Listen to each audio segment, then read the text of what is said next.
Okay, here's a picture tonight with Dallas Terrell. He's here to tell me about a phenom that's taking place, a term that I never heard of until here recently called Blexit. Says we were traditional African American voters are leaving the Democratic Party to the Republican Party. Is that about the definition of it? Yeah, basically, it came off of the expression of the British, Great Britain individuals who were leaving Great Britain, and it was called Brexit. Um, and then, so that's where that idea kind of came up with first. And then people started applying that exit to other prefixes of people leaving certain segments of a society. So that's how it became Blexit, BL, like black, and then exit. But they also applied it to Latinos who are leaving in mass in various places. So it'll be the physical removing of people from something, or the philosophical movement away from something. What they were going into, it may have been different, but leaving out of something kind of all encompassed that idea of put it all together and call it Blexit. So the group Walk Away um, was the first group that started doing that because they started showing both blacks and whites and anything else you want to call yourself leaving the Democratic Party due to kind of the overriding stuff that was happening on campuses.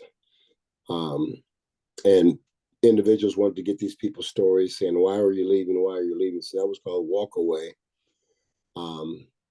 And then the Blexit aspect was when a quote unquote black person was leaving. So, did you grow up a Democrat? No, I grew up in St. Louis in a conservative environment.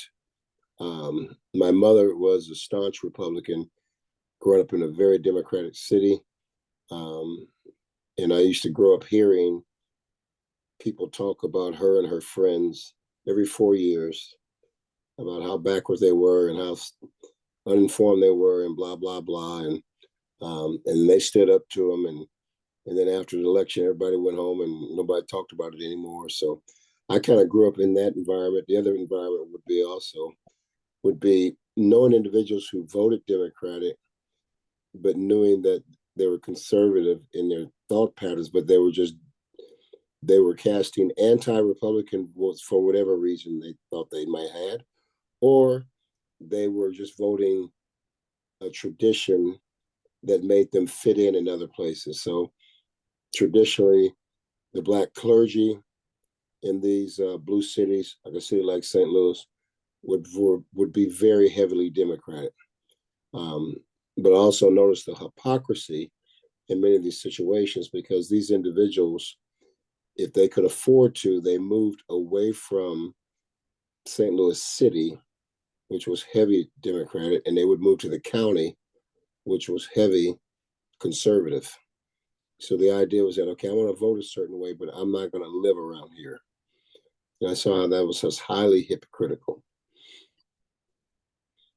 You know, I've often wondered why when you talk the black clergy, the church is so conservative. It looks like it would be a natural identifier with the Republican Party on social issues. How, how come the Republican Party has not been able to relate with that, or is it vice versa? The black community has not been able to relate with the Republicans on those issues. Well, it's twofold. The idea of what's called social justice now, what used to be called civil rights, which was heavily um, um, organized through religious institutions. So you look at Reverend Dr. Martin Luther King. You look at all the things that were taking place. Usually, you would go to the black church in the community, and that's where people would be naturally meeting. So you had, and this phenomenon goes deeper than the 1960s, but I'll just bring up the 1960s. But those who wanted to put a wedge between black and white understood that if you can make the issue of civil rights a black and white issue, then you can control the narrative.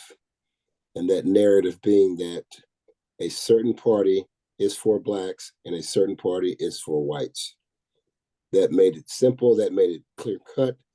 That way you can turn their voting away from philosophical issues and put it directly on skin color. So now, in order to control the black vote, all you have to do is control the black preacher. So the black preacher became for sale. So if you could somehow entice that black preacher, whether it be with actual gifts to the church, or whether it be appointments to certain boards, or incentives to visit certain places under the guise of missionary work, then that's what became the deal. So you basically people end up doing is that even though questions like abortion, questions like homosexuality, maybe even prison reform, the common sense side of those issues could be thrown away, and you can make them issues that would assure you that people who normally wouldn't be involved in politics, you could get them involved because you would almost find a cause that would make them important.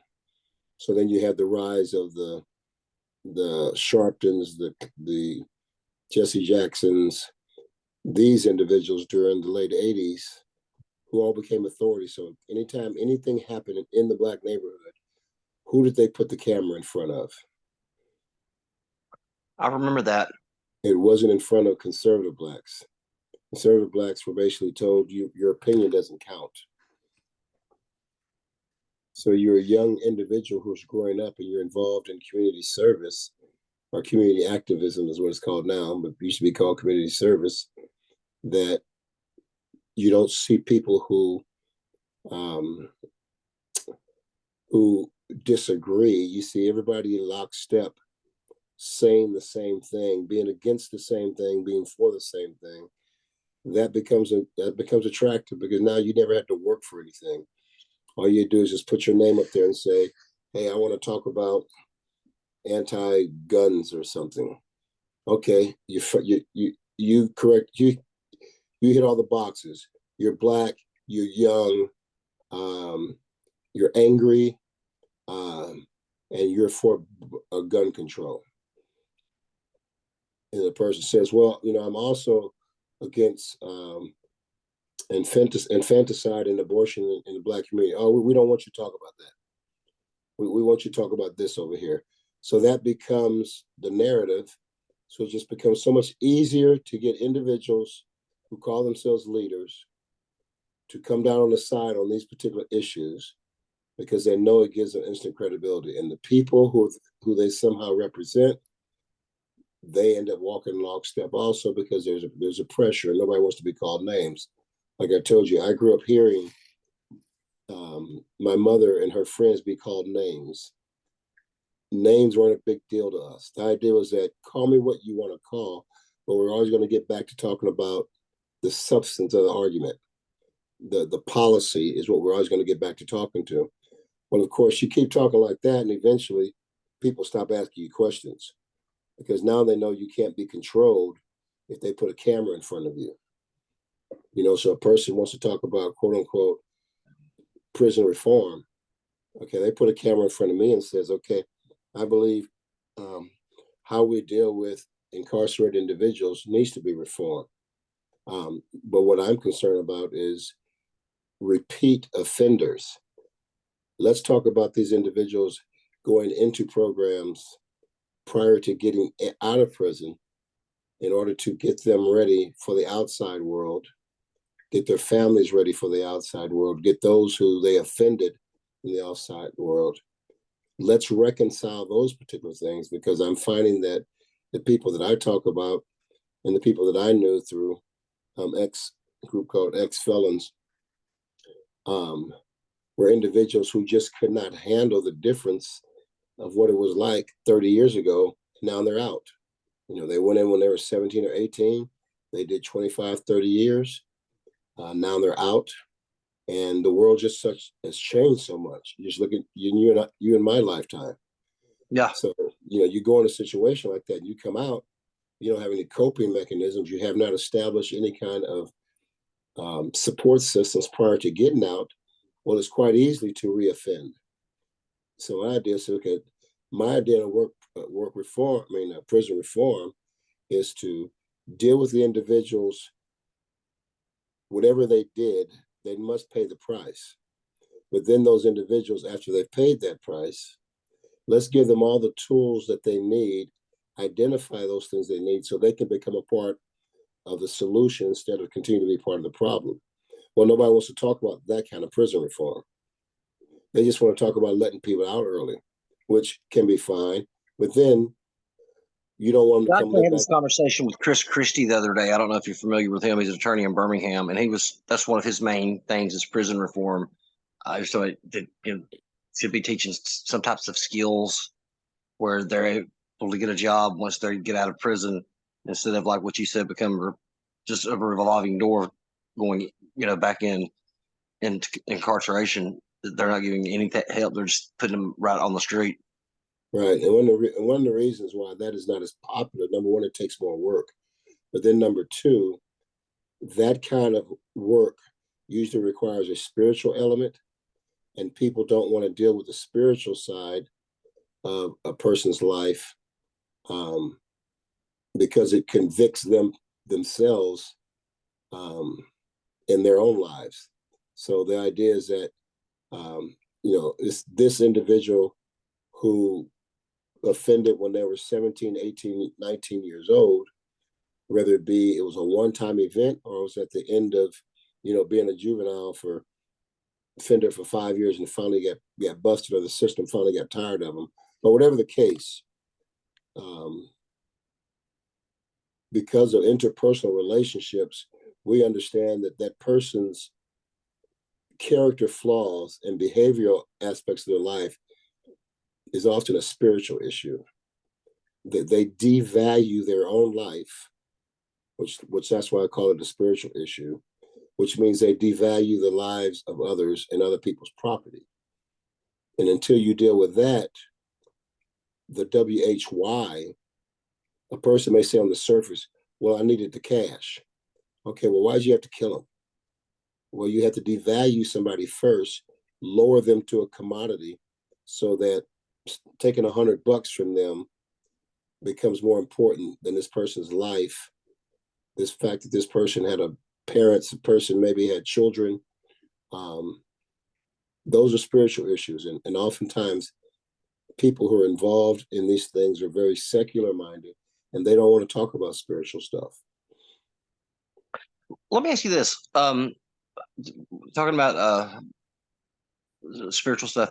Do you feel that the Great Society program, which seemed like a wonderful idea then, that it's created like a perpetual poverty or put black people in perpetual poverty because they get caught in the projects, they're poor, crimes are committed. I mean, anytime you have poverty, you have more and more crimes committed. And it seems like the Democrats come and throw crumbs every 4 years and make promises and then just abandon the black community until it's next time for them to vote. Well, that's no doubt. I mean, were the results that Thomas Sowell talks about all the time. That's something that the Monahan report back in the 1960s were talking about. And it was just in black people. It was individuals who were in a culture of poverty, period. Mm-hmm. That if you remove the incentive for them to remove themselves, then you begin to perpetuate or perpetuate a transitional poverty. Where when I was growing up in the 60s, I grew up in 1963, when I was growing up, if you're on food stamps or if you grew up poor, you didn't want your kids to grow up the same way. So you fought like heck to make sure they didn't. So you may say, okay, I'm not crazy about getting this government assistance, but it's not something I'm proud of, and I don't want my children to have to deal with. So I want to escape it. Well, when you start up in the ante and government assistance becomes greater, now it becomes a right to the next generation. So instead of being quote unquote ashamed of being on government assistance, it's now a badge of honor that you're owed it. And you're owed it because of your genetics. And to me, that's when it became dangerous because now individuals were not shamed into being, we're not shamed um, by their present condition because, you know, you're hurting people's feelings. Well, the idea is that if your feelings are hurt, then do better and stop worrying about your feelings because if you've got multi-generationals growing up in some of these projects, that's a problem. Yeah, and I've known so many people that it's just generation after generation, and I mean, it's like, I mean, is it just it's perpetual? I mean, I see where, and I guess some of it comes with the funding that goes with some of our school systems because I see what goes in inner city Birmingham. I mean, those schools are horrible, but I don't see how these. I mean, a lot of these kids are illiterate even by the time they graduate high school. Well, Um, not only in Birmingham, but that's happened all over the United States, in blue cities. Like I said, I grew up in one. Fortunately, I was able to go to school out in the county, but I grew up in one where kids have to worry about, you know, are they going to live through school? Are they going to live through the school day? Besides, am I going to be able to pass my math test?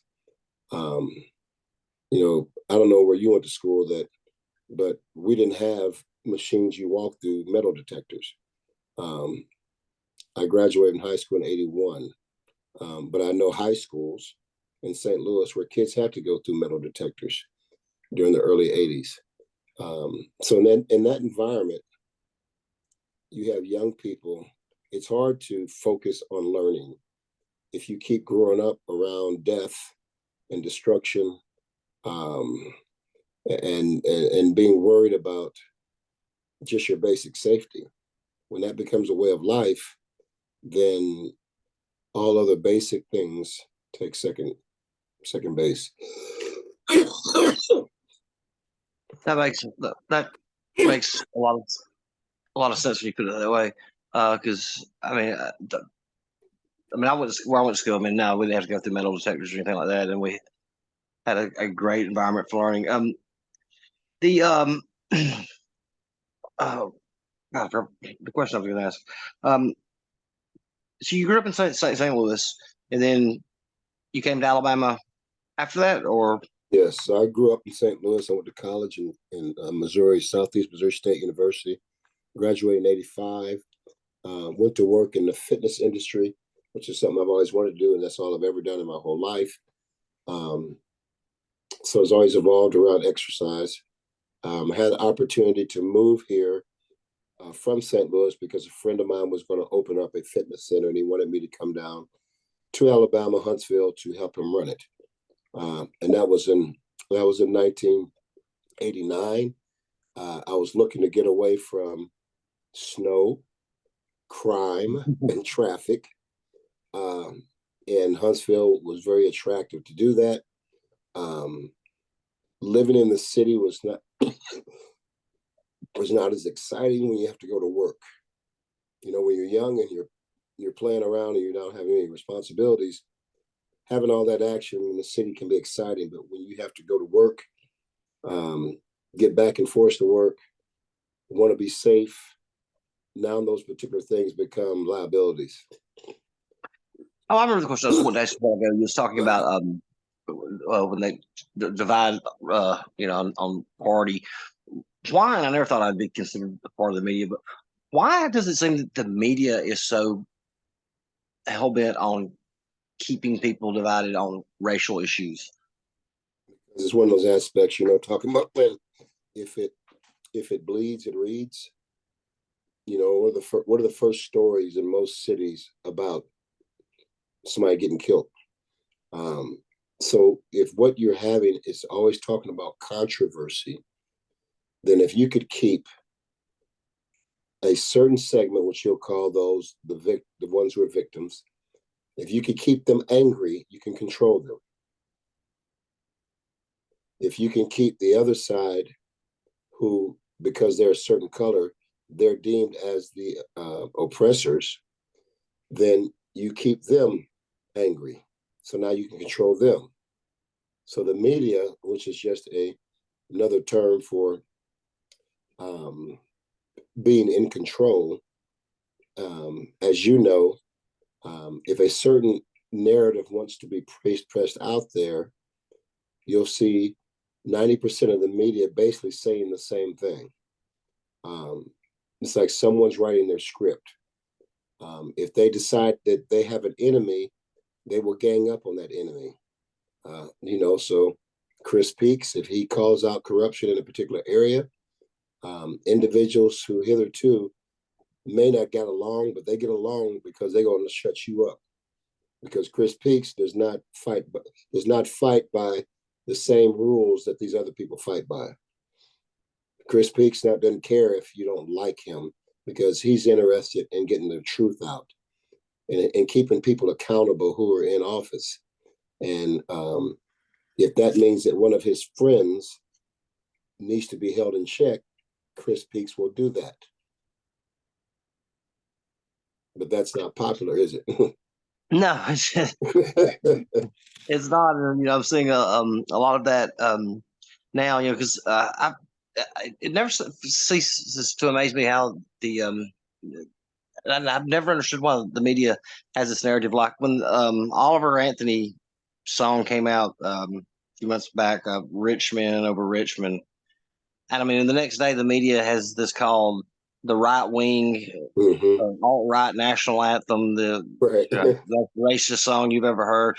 And I'm sitting there and I'm watching, black people, Hispanic people, and everybody's relating to the song and it's bringing them to tears. And I'm like, hey, you're not going to be able to sell this, okay? No matter how hard you try to sell it, you're not going to sell this is a some type of racist right wing Klan song when Right. everybody in the world can relate to what this guy was saying. Yeah. That is the case. So that's what you'll find is that, and when you're relegated to only one source or two sources of information, then you can have generations of people growing up believing certain things. One of the things that as I went around the state as the Alabama minority director, which was between 2018 or 2019 and 2021. One of the things I heard consistently was that one of the reasons why Trump resonated with many black males is because those black males between the ages of 45 and 65, they grew up hearing unfiltered individual stuff about unpolitical stuff about Trump. So that when it came time for Trump to become in politics, these individuals had already had a history of knowing stuff about Trump for 20 years and 25 years. So now they're in their 40s, 50s, and people are telling them that, okay, Trump's a bad guy. You're like, well, wait a minute. I remember in the 80s when he owned a football team and he had Miss America contests and he was on television, going to fights with Don King. He was involved with the apprentice. He was involved with The Apprentice. He was involved with You're Fired. Those were all cool, non-political things. So it became harder for the media, even though they still try, it became harder for them to convince that group. And again, that's the group right now whose age is between 45 and 65, because they had that body of information that they saw before them. And the other thing that, in talking to individuals, is that the internet, one good thing about the internet is that everything is on record. So it's harder for people to push stuff under the rug that happened 30 years ago. You just have to do the work to find it. So I would relate to individuals when I was involved with Alabama Minority GOP. throughout the state. Now, people here in North Alabama knew of me because I was already involved with that kind of stuff on a local level. But beyond, in this part of the state also was more, it's more purple now, but back then it was more red, and it had more to do with military, NASA, engineers, the business community, um, which is more common sense community when it comes to voting. It's more practical when it comes to voting. So people around here, when they vote in North Alabama, they're concerned about their jobs. So if it means that this party right here, say, is strong on national defense, well, when you're voting for local individuals from this area, you're not going to find somebody who's a cupcake when it comes to national defense, because that person probably knows someone who works on the arsenal, Right. or works for the Department of Defense. So that person is not going to believe some of the stuff that they may believe in another part of the country, because that's what's written on their checks. So whether it be NASA, whether it be Department of Defense, or whether it be some kind of other kind of engineering aspect, um, those hit too close to home for people to be affected by national media talking negative about it.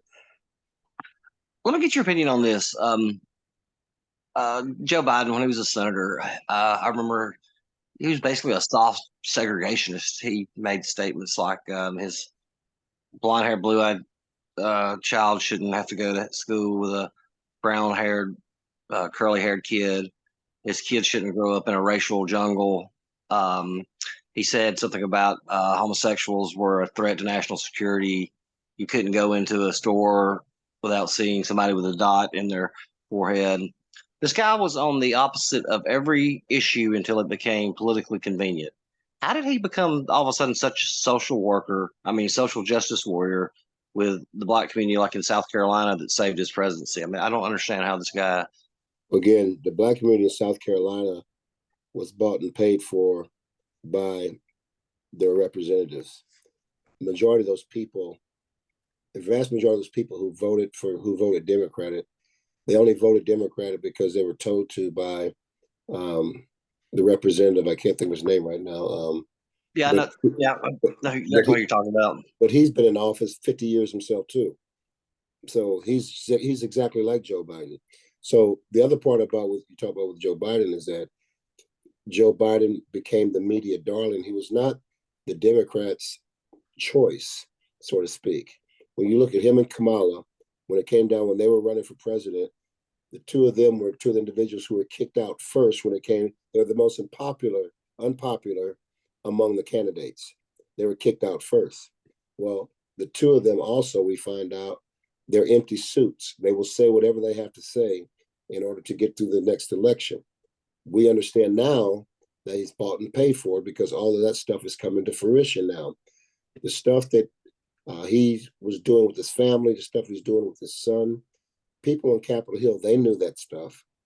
Now we're getting to know that stuff because you and I know intuitively you don't stay in office for decades after decades after decades and get away with some of the political stuff that he was saying unless you're bought and paid for.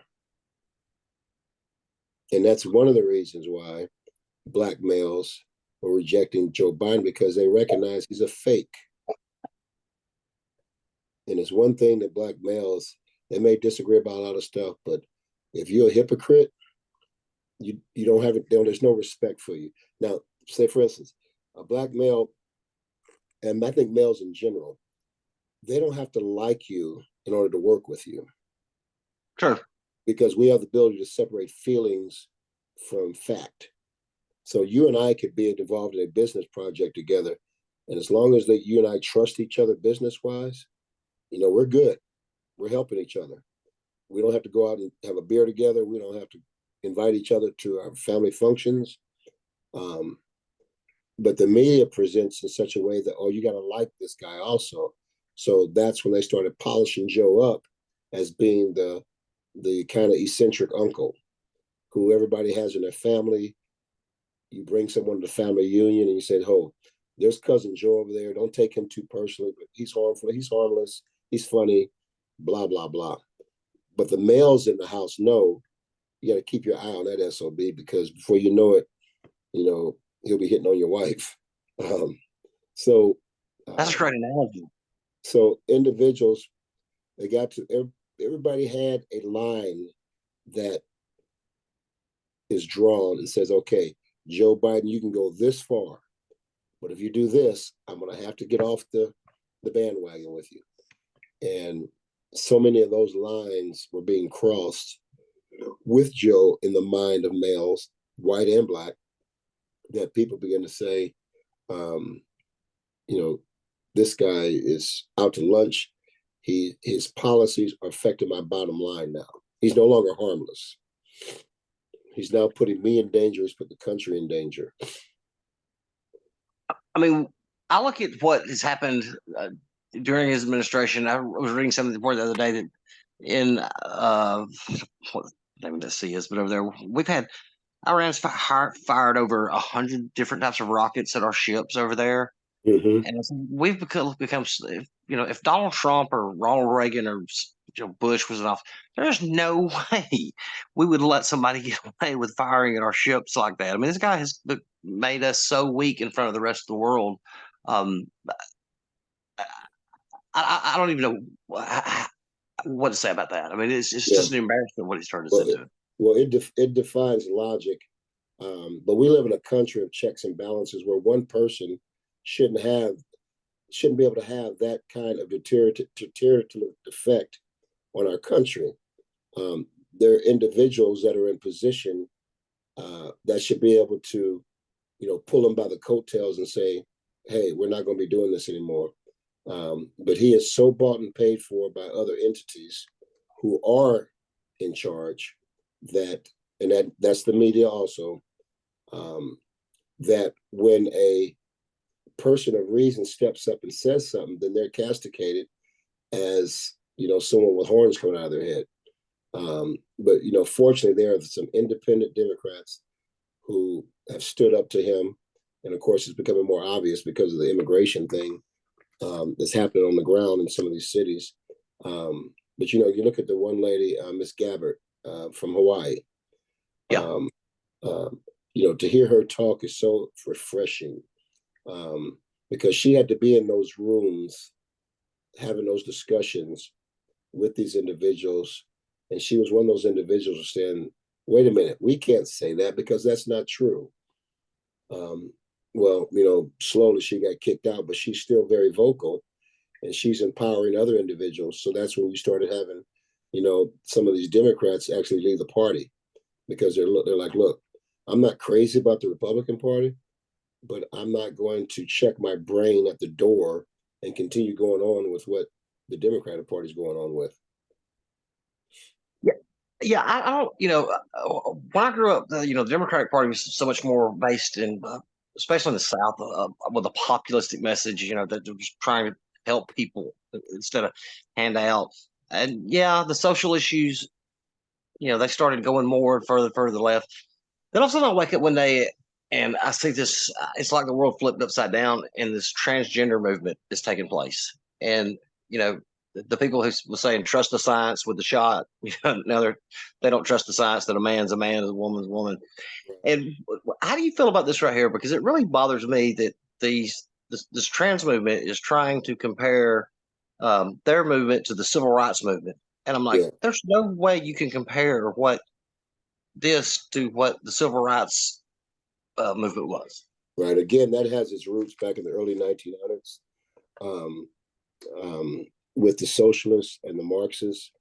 Um, the Christian church in America and reasonable whites stood back and presented a vacuum where when blacks males were being lynched for apparent for allegedly looking at the wrong white woman in public, when these soldiers were coming back from World War I after fighting against tyranny in other countries and being told when they got back to the United States, now get back at the back of the line and be quiet again. Um, you had the Christian church in America did not put their foot down. And you had individuals in America who fought alongside some of the same soldiers. They didn't put their foot down. So you presented a vacuum there. So Marxists, they saw an opening to be able to come in and split America. And they knew that you could split America very easily because of color. So slowly everything started to become about color. Now, there were some things that were legitimately about color, but then they started attaching everything to color. Okay, so now you have another situation come up and says, okay, blacks and whites are getting along too well, so it looks like we have to go to another thing. Let's go to sexuality. Well, Mm. homosexuality and transgender was something that was all taboo in the black community. Right. And it was taboo in the South. I mean, people still had it like in Atlanta, but it was on the fringe, and you didn't brag about it. You know, if you had friends who were same sex attractive, you knew about it, but they didn't parade it. Right. Uh, and if they paraded, it was among themselves in certain segments of the country. So once that became an area where you now can exploit, and now you can say, okay, see, you're against, um, so when you and I grew up, it was lesbian and gay. Well, Mm-hmm. the next thing you had was the beat attached to it, bisexual, and Yep. then there was another letter attached to it, and another letter attached to it. Well, that was kind of the flow. So it was became easy within the sexual preference um, alphabet, which I call that every time you had a particular behavior or belief that was non-traditional, you just attach it to that group. Well, what began to happen is that those individuals who are, I would say, 55 to 70, who were gay or lesbian, then they begin to say, well, our our agenda or our narrative is being swallowed up now. Because every time we turn around, they're attaching somebody else to us. They never ask us, like, how did it become cool for cross dressers to be in front of 7 and 8 years old? I was having that discussion with somebody the other night. We was arguing back and forth about it, and it was, well, they're not hurting them. I said, look, I'm against any type of sexual exploitation of children. I don't want there to be a stripper hour with a bunch of women in bikinis up there teaching or reading to our children. Like I said, how have we got to this to where we have drag queens in front of our kids? I, I don't. I'm just appalled that this is society. Right. So common sense tells you can't sell that. So what you do is that you attach it to a bigger cause, civil rights, social justice. Um, so that's how that happens. Is that first it was black and white. It was based on ethnicity. We got to split that up so that we can control people's voting sensation. So if you wanted to get on the right, if you want to get individuals upset enough to come out and vote, then you would say something about that group over there who is coming to do you, who's threatening you in whatever way. Okay, you tell the other side of the group, hey, vote for me, because if you don't, that group over there is going to come take away your blah, blah, blah. So now you've got two groups of individuals that you can control that vote. And as well as I know in politics, you got a large group who's going to vote for things, a large group is going to vote against things. But then you have that independent group. That independent group is always in play, and you just have to be able to say the right things at the right time, find out what triggers them, and you can get them to vote a certain way, even though they're not really active in the party. Um, but they are active about one thing, and it could be like abortion, Right. um, or it could be gun control. You find out what one thing that triggers them, not no pun intended, and you harp on that, and then you hope they never bring up any other stuff. So one of the things that I thought was very healthy that was coming up is that you started having individuals who were 45 to 70 years old who had lived lives of character in their communities. People in their communities knew they were gay, but nobody cared. because they didn't wear it on their shirts. You started having enough of those individuals stand up and say, look, stop attaching stuff to us. You started having blacks stand up and say, look, stop attaching stuff to us. We're not about this illegal immigration stuff, because we know those individuals are going to move to the cities that we're in. They're going to be required taking up services that our people need, um, um, or spaces or whatever it is. What people And don't realize is it when these illegals, like somebody was talking today, we're going to be paying this much for fruit. I said, well, people pick fruit before. What they don't realize is it drives down wages for everybody, because then that guy's no longer making $20 an hour as a carpenter. Now they're hiring these illegals to do it for $6 an hour, and it's cyclical where it affects everybody by letting these illegals in taking these jobs. well, it's twofold. One, there's certain segments of our economy, work comedy. As I know, you could be driving down the street and you can see a house being built. Well, intuitively, if the people who are building that house look Latino, that house is probably going to be up in 4 days, Yeah. because because they're going to work to get that baby up. If we look and see a bunch of folks look like us, we're going to like, oh Lord, that's going to take about 4 or 5. That's the So on the one hand, it ups the ante on craftsmanship and getting things done in a decent order, because that pendulum swings so far the other way that our workers become lazy.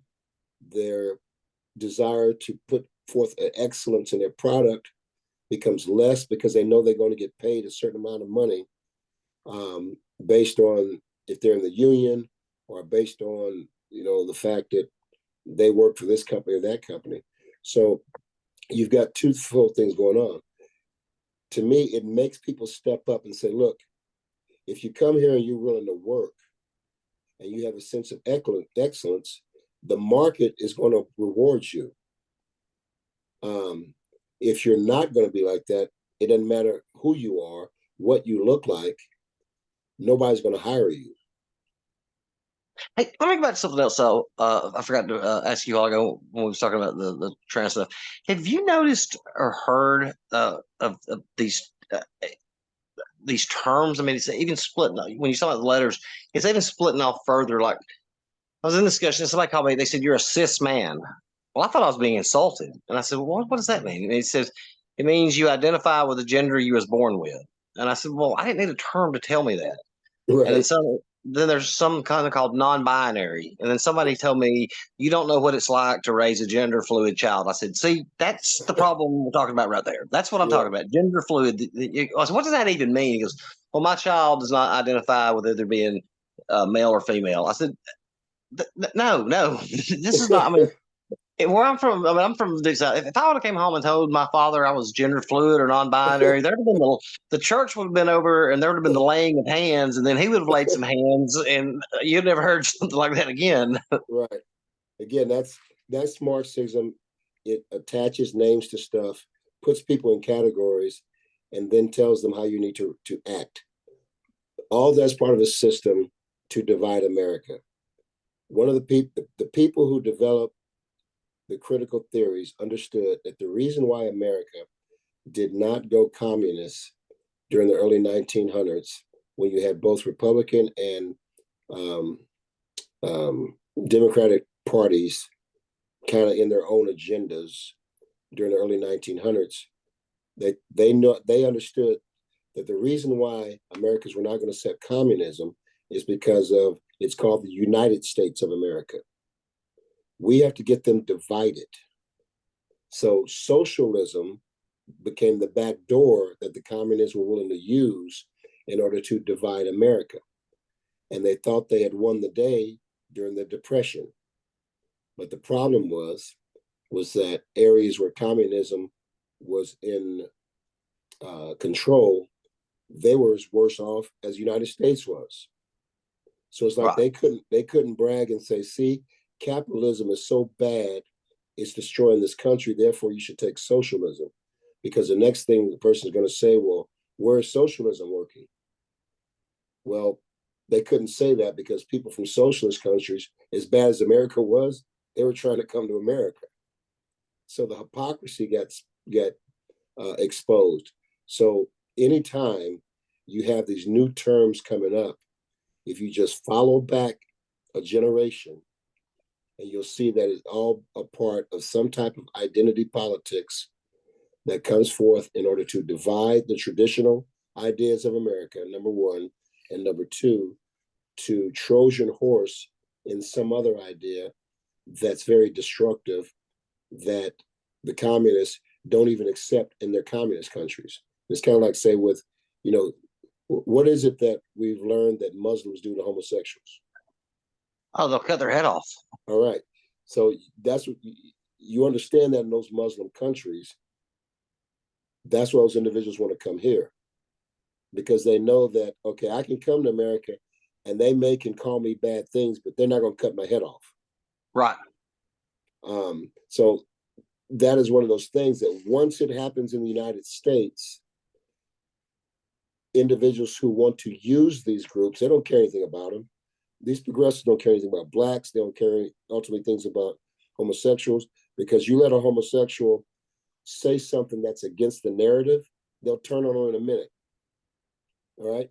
They don't Right. care anything. They don't care anything about an individual who is concerned about safety with their family. They have individuals in their group that says, okay, we believe in gun safety.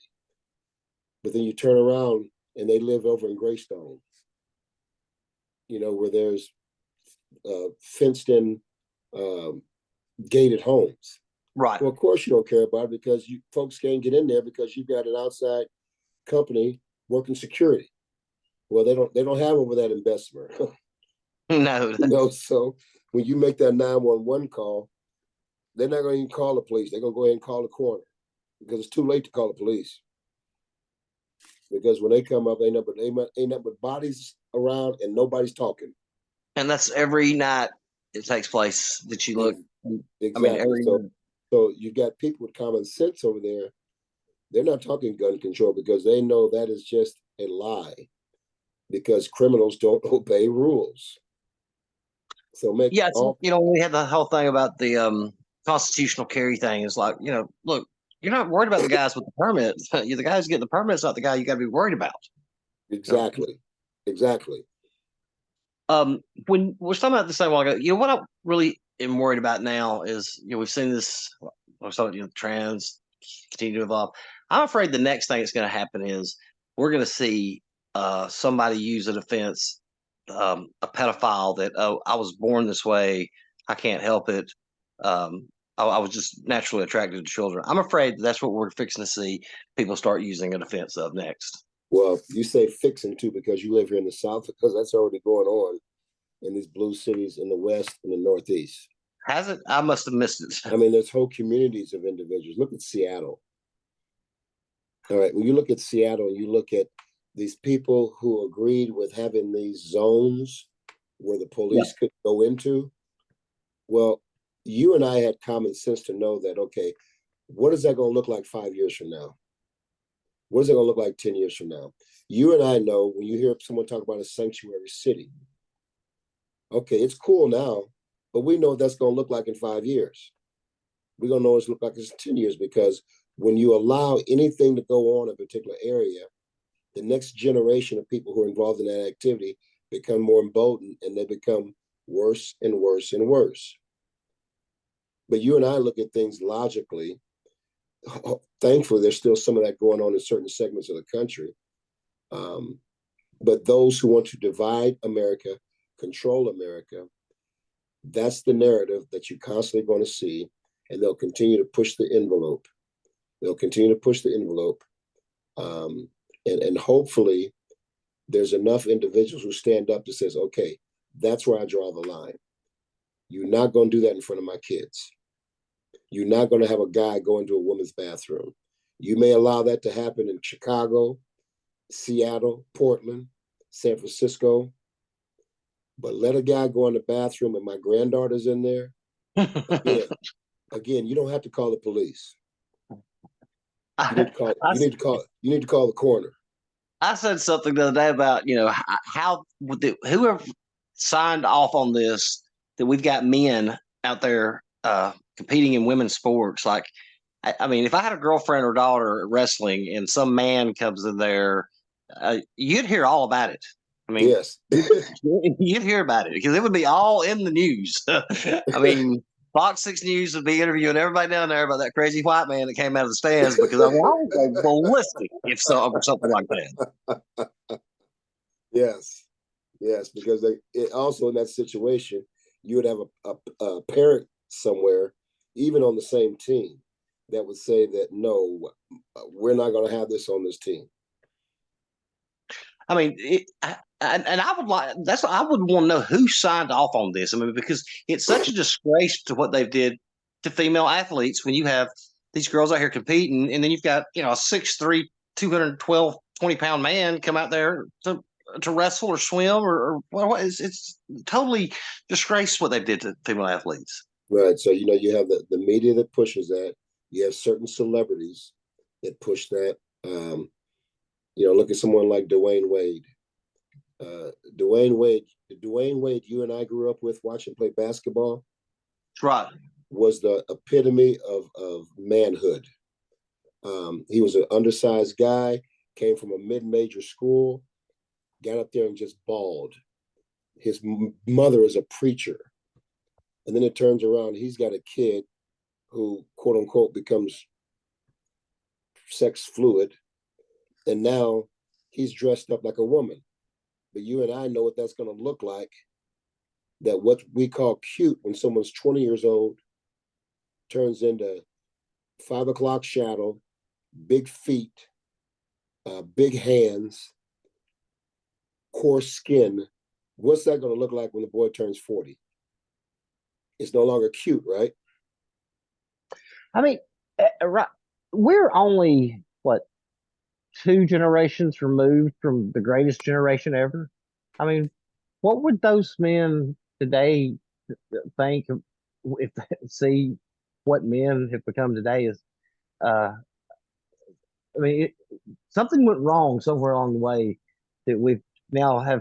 It's almost like wrong to be a man. When I hear this stuff like toxic masculinity or Right. stuff like that, it's wrong And for. well, and that's one of those other reasons why black males have exited the Democratic Party, because they've seen the emasculation and the feminization of males. Um, they see shows constantly coming up with black guys in dresses. Where back in the 70s, it was funny because there was maybe one or two people who did it. Flip Wilson did it. Um, um, uh, but then you started having on a constant basis, you and I start seeing stuff happen, and you see it slipped in commercials. It happens now, there's like, diamond commercials for or perfume commercials, or commercials have something to do with relationships. And you and I can watch that commercial and we can see them slip in somewhere two same-sex individuals, um, part of that advertisement. So it's subtle and it happens little by little. And the generations that grow up with it don't see it as something that's fringe, because they're growing up with seeing it on a consistent basis. They're becoming conditioned to it. Exactly. They become conditioned to it. I mean, It when you say still that about, it still oh, sorry. shows up on the radar when you and I see it. I mean, I notice all the time. I mean, that you'll have a commercial come on and some guy talking about, I'm on prep. My doctor's assigned this to me. And another guy, the next commercial, somebody's talking about, I'm on some kind of pill and I'm undetectable and promoting these HIV drugs. It's like, you're almost telling people to go out and have unprotected sex.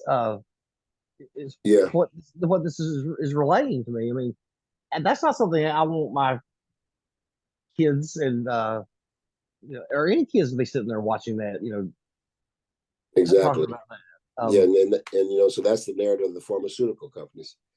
So it's always come down, and one thing that Trump showed us was that when it comes to the swamp, You just follow the money, and you just have organizations that you would think have nothing to do with one another. You follow the money, and you begin to find out that they're lockstep in their message about certain things. Um, where again, you and I, because we look at things logically, we look at things from a standpoint and says, okay, if you do behavior A in January and you continue doing it through September, what is it going to look like? Well, other people, they're saying, okay, let's do this thing in January because it feels good. Well, if you don't brush your teeth in January because it takes more effort and it takes more time, takes more expense, you know what your teeth are going to look like in September. Culturally, we have somehow divorced ourselves from the consequences of behavior because it makes us feel good about whatever at the moment. And that's why, you know, for individuals like yourself, you're so committed to truth because you know what's truth in January about teeth decay is going to be true in September about it, no matter who writes you a check. And you can't get someone to tell you different. So when you see that stuff going on, corruption within politics, your idea is like, look, I don't care if the person has Nazi written behind their name. That person is a public official. They have a job to do. They work for me. They have to listen to me. And if they don't, I'm calling them out on it. And that's kind of how all this got started.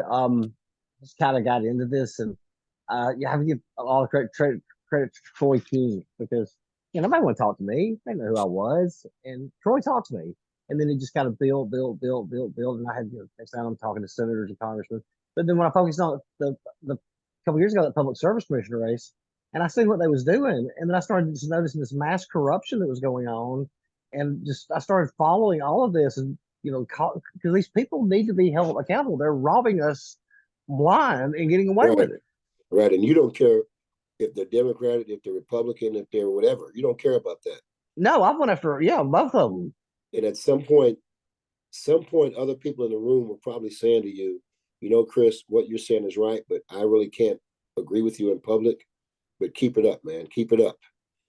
I mean, I'm sure that's like giving Nick Saban a football and say, go get it, boy.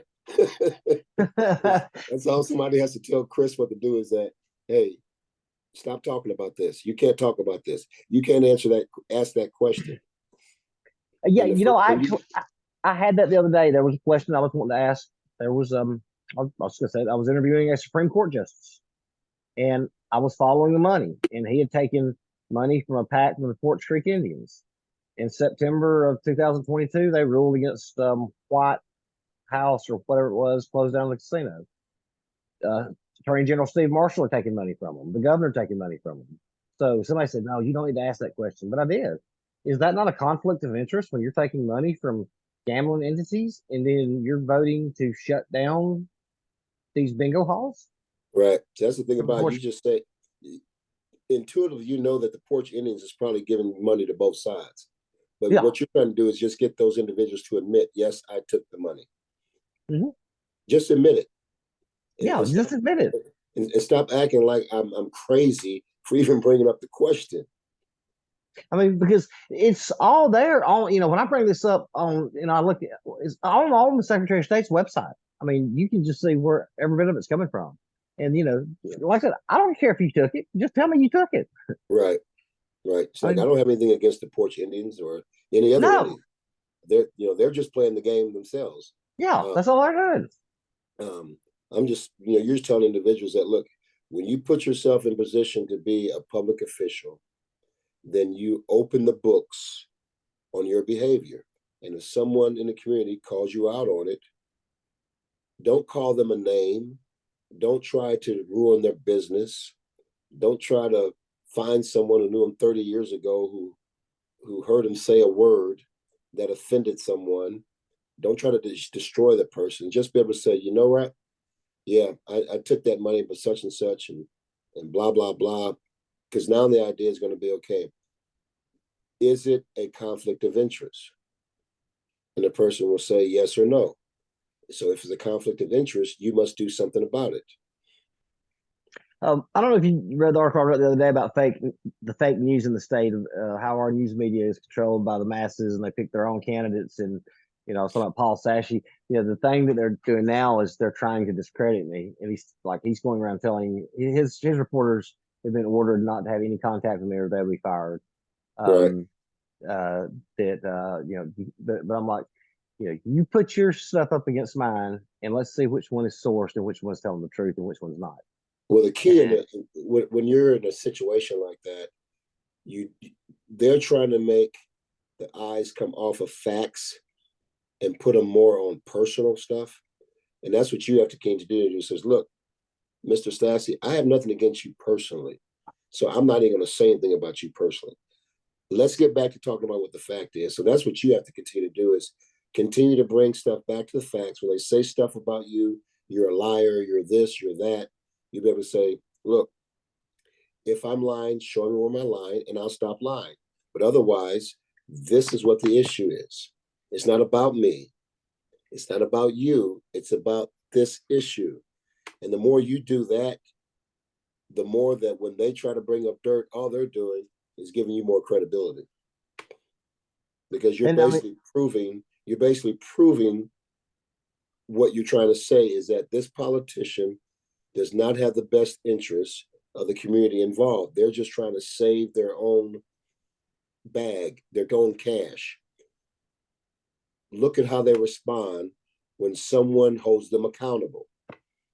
That's not how we want our officials to respond. Call a spade, and let's get on with your job. I mean, I've gotten actually, and I had one of the radio news guys called me yesterday, and he said, "I'll do everything I can to read some of this stuff on the air." He said, "But they're blocking. They're going to try to block me." Mm-hmm. I've had other journalists that's wanted to run these stories that I've got. And they said they've told me no, I cannot touch that Right. because they're funded by the powers that be. I'm not funded by anybody, so Right. it's not like I'm not bought and paid for by any of them. You said something about that I just thought was funny about Nick Saban. We were talking about the feminization of men a while ago. I watched I watched a few minutes of it, and it said, "Yeah, I was like, do you really want to play for Nick Saban?" And it was showing Saban, having one of his outbursts on the player, getting on somebody, and I was like, if we really became that weak that you can't yell at somebody in a football game or yell at a player when they're screwing up, I mean, how you know like you said, it's just the Democratic Party has done this because they're he's hurting their feelings is what they're saying. Right. I Right. And mean, so the idea is like, if you can't play for that, then you go play in the Big 12. You go play in the Pac. You go play in the Pac. You go play in the Pac-10. But I guarantee, when there's coaches clinics, Nick Saban's whatever he's talking about is sold out. oh, I guarantee you, and that's the thing too. That I'm worried about with our and, military. When you and mentioned that that's while what ago. Terry Arnold said, and McKinstry said is that because they're asking, well, how do you feel when Coach gets on? He goes, we worry about when Coach don't say anything to us. If you screw up and he doesn't say anything to you, well, you might as well go ahead and pack your bags because he's gonna move on to the second string guy now because he's tired of yelling at you. Yeah, man, and he's almost like almost like a team whisperer or something. I mean, the way he molded this team and they developed Milrow into the player that he is. This has been the best coaching job I've seen out of a coaching staff maybe ever. Yeah. I mean, Tommy Reese was getting so much heat at the beginning of the season, and and the way he developed that Justin Miro into the player that he is today by the end of the season. I mean, took him 8 games till they started running him. I was like, why was you not running this kid? So I know he's a pure pocket passer and he doesn't want to run, but man, he is such a weapon when he takes off. Well, we've been spoiled watching Tua and Bryce Young. And And there was some, Jalen and and so there Mac. was some, so there was some pressure that, okay, this guy's the next one. But people didn't realize that, okay, he's different. He's different. He's different. He's good, but he's different.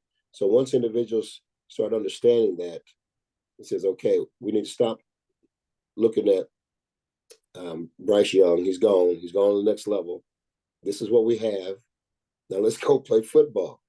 And you can see the He differences. You can see the difference in what happens when you coddle certain individuals, you don't hold them accountable. He was held accountable. He was benched. Look at what yeah. happened. Look at what happened to that group of kids. That group of kids who signed with Texas A&M 2 years ago, Oh God. and it was the big thing about Nick and the coach at Texas A&M. Where's Jimbo. that? Where's Jimbo now? Jimbo's at home. I mean, he's rich, but he's at home. Number one, those players, 90% of them are no longer at A&M. Yeah, all of them's gone. You know what was so And impressive? a handful of those guys, they want to come to Bama now. What's so impressive about Justin is he's taking a lot of sacks, but it's because he's so calm in the pocket that he's waiting and waiting and waiting and waiting. I mean, that the play against Auburn that took 11 seconds. I mean, the calmness and that he had to have just to sit there and wait for that play to develop. I've never seen anything like that before. I mean, I've never seen a play like that before. I mean, they said beat the kick six. Right, right. Um, so kind of going back to when you're talking about individuals leaving the Democratic Party. Oh, Uh, sorry. Yeah, we have target there. one of the two things that I heard when I was going around the state between 2016 when Trump first got in and the year after the pandemic, because that's when I no longer was a director. But going around to the state and talking to individuals who were conservatives, who were blacks, who weren't quite out of the closet yet, but they wanted someone to talk to. They wanted to know how could they influence their community. They were business people. How could Mm-hmm. they influence their community and not get canceled, so to speak? Right. Well, one of the things that I heard constantly from those individuals was that once issues got removed from the table of just talking about safety for your family and your kids, business excellence, once those areas get clouded, individuals turn off their logic and begin to vote their feelings. But if you can get people talking back about safety for their kids, safety for their families, excellence in business, and I don't care what business it is, but excellence in business, then that got away from the feeling thing about, well, what did you think about Trump's tweet? The guy says, I could give a fat rat's tail about his tweet. I'm concerned about my paycheck. And all I know is when he was in office, the business that I worked for, we were rolling. We We were had the world's strongest economy. Yeah, we were hiring. We were building new factories. Don't We were don't talk to me about did he hurt your feelings by something he said. we were energy dependent for the first time in I forgot how long. Right. So you had enough men who were able to stand up and says, look, you're not going to get me to go down that road and say, yeah, but Trump said this. Yeah, but Trump said this. Because these are individuals who heard Obama say stuff for 8 years and never get anything done. So don't come at me talking about how I feel about something he said, because whatever it is you ask me about, you probably twisted it anyway. I'm getting down to the bottom line. Is my grandkids, are they safe? If I can move out of this neighborhood, I will. I learned that individuals who are in Washington, their kids go to charter schools, yet they vote for my kids not being able to go to charter school. Exactly. I learned of individuals in Montgomery, Black Democrats, in Huntsville, in Birmingham, their grandkids go to private school, go to charter school, yet they're down there voting where my kid can't go to a school like that. That's hypocrisy. So these are tabletop issues, and men are more apt to divorce themselves from a feeling aspect when someone's trying to trigger them. And young mothers are like that also. Mama Bear, she knows when her kids are being threatened.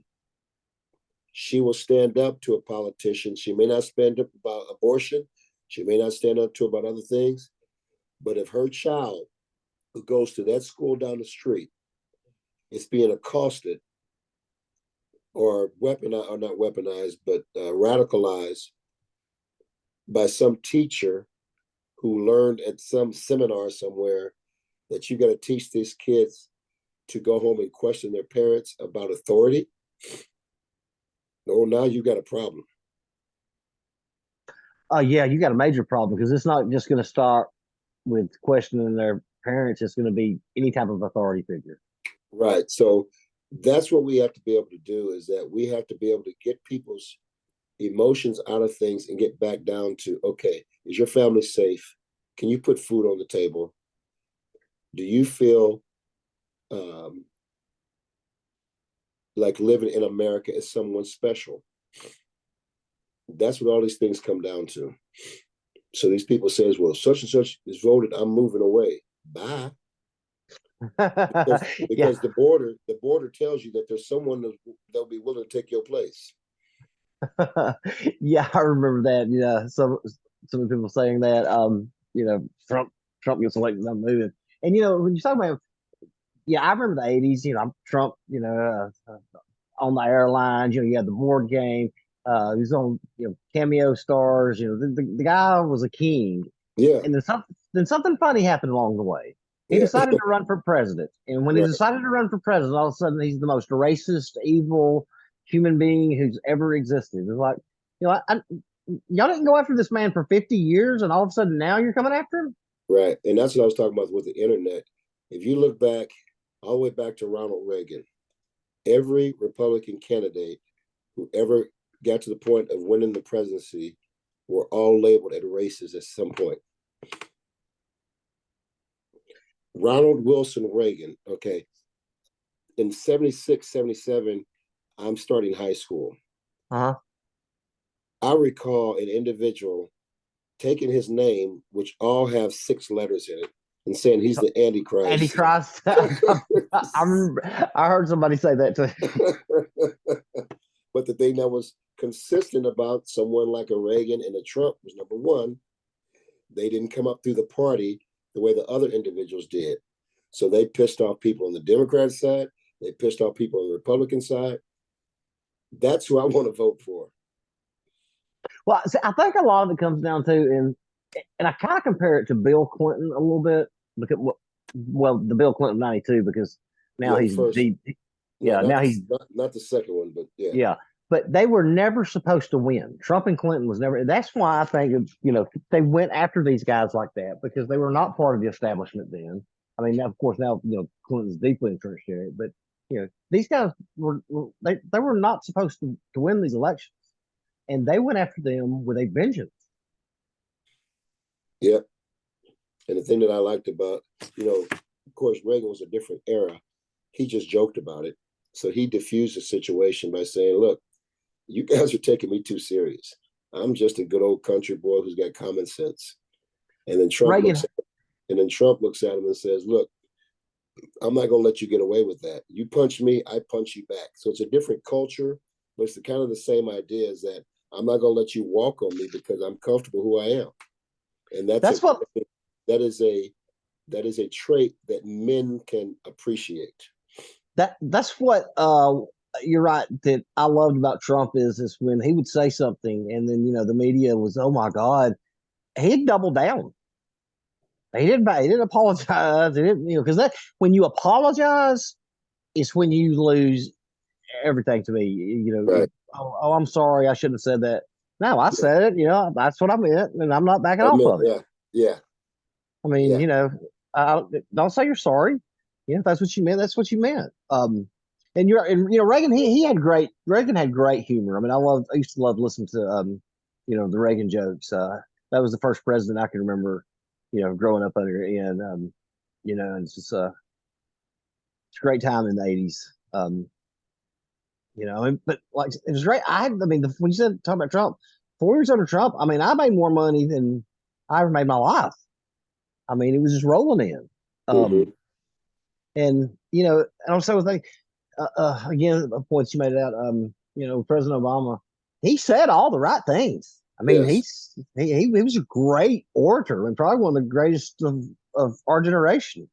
Yeah. But He ruffled the feathers of the Black traditional civil rights group because he stood up to them because they wanted him to be their boy. And he stood up to them.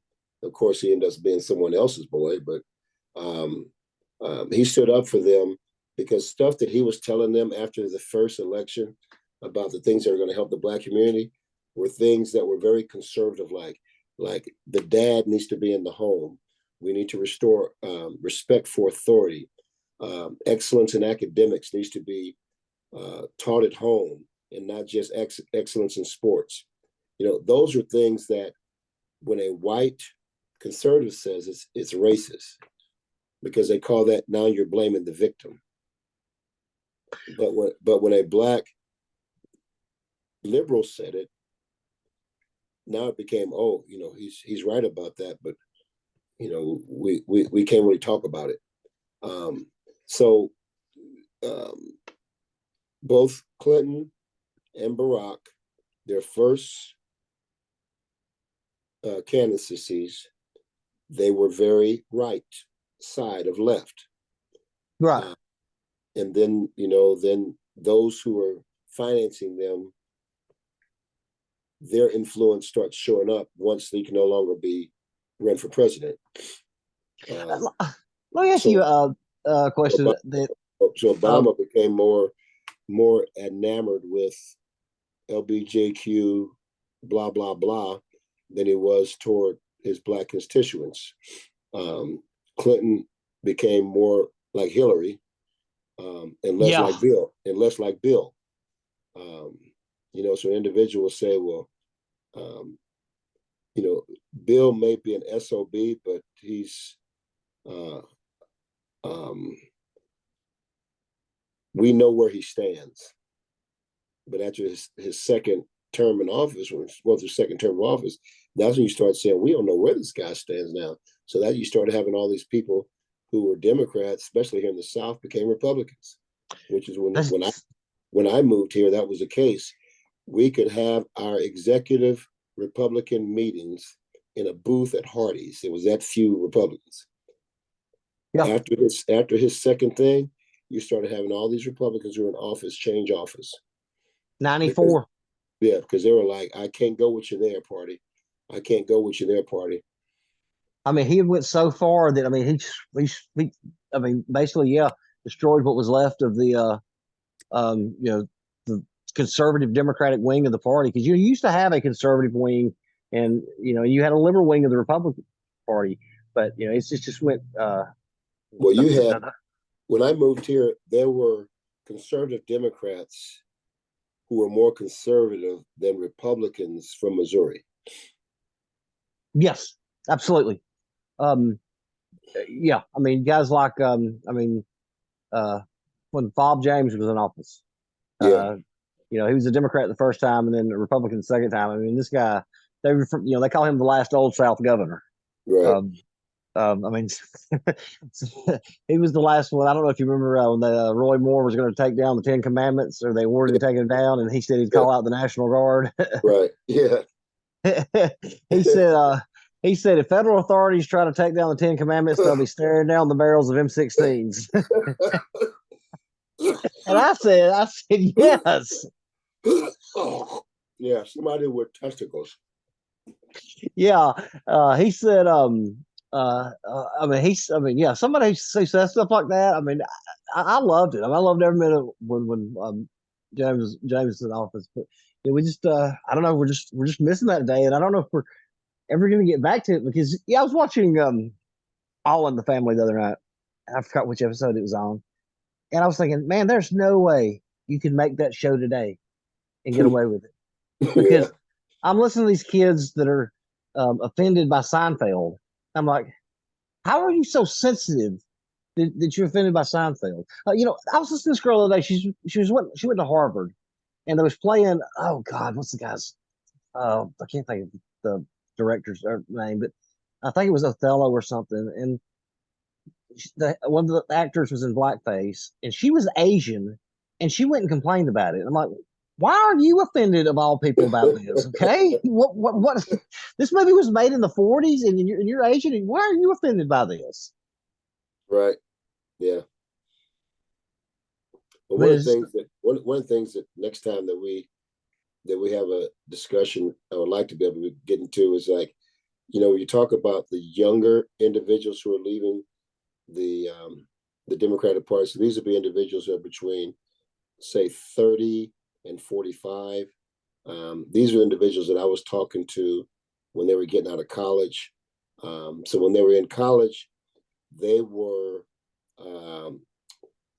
radicalized by something like BLM, Antifa, um, Wall Street, Me Too, the movement against Columbus Day, Native Americans. There was some issue that got them involved in campus protesting. yeah, it So seems it always starts there at the right, campus. and well, that's fine. That's you want kids to care. You just don't want to be used. Well, now those individuals are in their 30s, and those individuals have matured. They've seen trends that are just repeating themselves. They just have different initials behind them. So those individuals who are leaving the wokeness of the Democratic Party, the Republicans, we have to be in a position to receive them, because these individuals, once you've been burned by a party, you're not crazy about joining another party, but you still want to be active. And that's one of the things that we have to really do a better job at. And that's one of my passions is before we can do outreach, we have to do inreach. We have to be able to prepare the party to get these individuals involved without the first thing we saying, you must join our party. We must understand that joining parties means something different to a generation under 40 years old than it does to another generation. And that declaring yourself to a party should not be the litmus test for you and I to work together. So if I see that you're committed to cleaning up crime, not crime, Corruption. conflict of interest in politics, and that's your hobby horse, I've got to understand that that's something I'm for also. So regardless of if Chris Peaks is registered as this, or this, I'm going to get him involved in something that we're doing that addresses this particular issue. And that's what we have to do. And that's what the in reach has to be. Chris, it'll be just like this. I don't know where you grew up, but say, for instance, where you grew up, you guys made a commitment that you were going to work with families who've had people who have been incarcerated. Mm-hmm. Okay. These individuals have people that are in jail right now. Okay, the church makes a commitment to that. Well, the church also has to make a commitment to understanding that there's going to be people who walk through those doors who don't look like us. They may have tattoos. They may have tattoos. They may talk a little different. They may drive a car that's got souped up wheels on it with big spokes. When we accept this ministry, we have to accept these people. And that's what the Republican Party has to do, is that when you accept these individuals and say, okay, we want to be the home of those individuals who see the cultural swing to the left, we want to let them know they're invited to our group. So when those individuals come into our group and they talk a little different, they may not really know Richard's standard rules of order. They don't know all that stuff. So stop trying to make them know all that stuff before you can say, okay, now we want you to work with immigration issues that you are triggered by. That's what we have to do, because that's one of the things I always ran into, is that I could take you to a particular meeting and you look a little different than anybody else in the meeting. And those individuals, they look at you like you've got horns coming out of your head. And you only get one opportunity to make a first impression, right? Right. It's usually the first few seconds. Right. So what I try to do is like, okay, I'm going to take some of these white conservative males to the other side of the county, and I'm going to take them to a meeting where they look different, where everybody in that group is black, but they agree on such and such point. And understand that when you are different from everybody else in the room, externally, you have to understand what that feels like when other people come to your group, and understand that we can have blinders on also. So Right. you go to any regular executive county meeting in the Republican Party, and you will see little cliques being formed. Oh yeah. This group of people sit over here, they talk about the same thing every month. This group talks about the same thing every month. They have the same conversations, and you're sitting back watching this because you're an outside observer. They don't see those cliques that they're forming. They don't see how blatant that looks like to people who don't come there. So that's the inreach part that we have to really deal with, in being able to attract individuals into the party and get them involved. Not just be happy with their vote, but get them involved. So if you're someone who's really passionate about immigration, and you're saying, okay, what I want to do is that I want to go to the elementary schools where there's a big segment of Latinos who go to that school, but the teachers are having trouble teaching reading to them because, one, the kids don't speak English when they go home, and number two, the teachers don't know Spanish when they're coming to their school. You could be someone who's 20 years old, you're still in school, and you want to help those school districts help these kids learn how to read. You do that, those parents don't care who you are. They'll be bringing you food to the campus, because why? You spend time with their kid, and you're helping their kid to be brought into the United States culturally to be able to be successful. You don't have to agree with this person about immigration on the front end, that is what's happening at the border.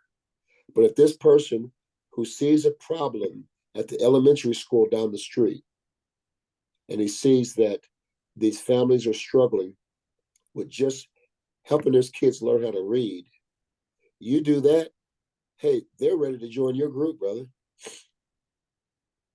Yeah, you're right. And it's like you didn't put any stipulation that says you must join our group. But because you took time with their kids, they want to be a part of what you're doing. I mean, that's a great point, because I mean, at the end of the day, I think everybody is concerned about the same thing. Like you said, is their kids going to be safe? Are they going to have food? Is the power going to be on? I mean, people are essentially need the same thing deep down. Right. It doesn't matter, what color or nationality. They all want the same thing. And that's one of the areas I think that we're missing out on the immigrants that are coming into the country, is to recognize that they're individuals who are hardworking individuals who are ready to establish their own business because they have skills in certain area. Well, if I'm a business guy, I like that. So if this person is willing to do what he's supposed to do in order to get into the country and become a citizen, and he has a business that, say it's in the trades, and I'm building a house, brother, I'm going to hire that guy because I saw him put up a roof in my neighborhood.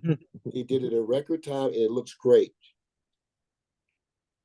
I'm going to reward his business. So now I'm being able to show these individuals that we are for the American dream. We're not for the American freeloader. We got enough of them here already. But if you're coming here to pursue the American dream, the market will take care of you. And now that person becomes a productive, and they're not going to undercut the wage system because they're about excellence, and they don't want somebody else coming in bringing in individuals to do the work who are not highly motivated to do a good job. They want to hire good people because they want to keep good people, honest people who look at a job site and says, hey, my name's on that house right there. I have a question I was going to ask you earlier. Use your thoughts on it. It really bothered me. Like I grew up as a huge Deion Sanders fan. Man, I loved watching him. I was loving what he was, the way he was trying to build this thing at Colorado. And then when after he won his second game, he was in a press conference and he made the statement and said, "Yeah, y'all didn't want to see the black man succeed." And that hit me. I was like, man, 50 years ago you could have said that, but there was nobody pulling against Deion because of the color of his skin. And for him to play, what he was talking to the system. He really wasn't talking to white people. He was talking to the system that's up at the top because he has encountered individuals trying to get jobs at certain areas. And because they work for HBCUs, they've been labeled, oh, he's a great coach, but he can't be a great coach here. Okay. All right. So that's who Deion's talking to. And Deion's like Charles Barkley. He says, look, I'm already rich, so I don't care how you feel about me based on what I'm about to say. So Deion's in a position now that he can say things to those individuals that no one's ever said to them about. That makes sense now. That makes sense. And the second thing Deion's doing, and he's learned this from Trump, is that you've got to market yourself. And in this economy, as long as people are talking about you, the kids are reading about you, it's easy to recruit them. Yeah. So there's things that he will say, you and I will say, well, Deion, you're better than that. You didn't have to say that. But he's trying to appeal to the 16 and 17-year-olds who live in a social network world of sound bites. And you make perfect sense now. So the more he can have people talk about Colorado football in August, which nobody outside of Boulder ever cared about, as long as he can have them on the radar because of something he said, and that could be on the radar for 2 weeks. And then he says something else for 2 weeks, something else for 2 weeks. Well, that accumulates. Now you've got Colorado being talked about for 3 months. Oh, and the money he made the school, I mean, he made millions this year, with ticket sales, gear being sold. But I'm glad you explained that to me because it puts a whole new light on what he was saying. Because I thought Deion was trying to play the race card with that, but now the way he says, So what he's doing is that he's trying to prepare the way for the next HBCU coach who wants to, right, but doesn't have the same cachet that Deion has. But he's a great coach. Yeah, he's like because you've had I can't think of a couple of guys' names that's here recently, but like the great Eddie Robinson. He was where Jackson State was. Where was that? Grambling. Why did I say Jackson? I knew he was at Grambling. He's probably one of the greatest coaches ever, and and unfortunately, and maybe he wanted to stay at Grambling. Yeah, that was his mission. And again, that's a different era. Yeah, because he probably couldn't have gotten a coaching job, in that era. Because I was watching this. I was watching this thing, and it was talking about the integration of football, and it was in like the late 60s, 66, 67, and there were 7 players, 7 black kids that came into Coach Bryant's office and said, they wanted to try out the team, and Coach Bryant said, well, I can't give you guys a scholarship, but you can walk on, and he said, and I'll see what I can do. And they said every day on the way to practice that he would stop and he was encouraging those players And they were going to start on that team. Right. And something happened. One kid's father died, but every one of them had to quit. But the point is, if he was fixing to have Alabama football integrated years before it ever happened. Exactly. But he knew two things. One, somebody has to be the pioneer. The pioneer doesn't always make it to the promised land, but he paves the path so others can do it. So that's what Bear recognized. I remember a conversation he had with Condridge Holloway. I got to know Condridge Holloway through business here in Huntsville. And what Condridge told me was that Bear told him is that Alabama's not ready to have a black person under center, but we're getting there. And at the time, Condridge wanted to play quarterback. He could have played safety. He could have played defensive back. It would have been great. But he had a conviction. He wanted to play quarterback.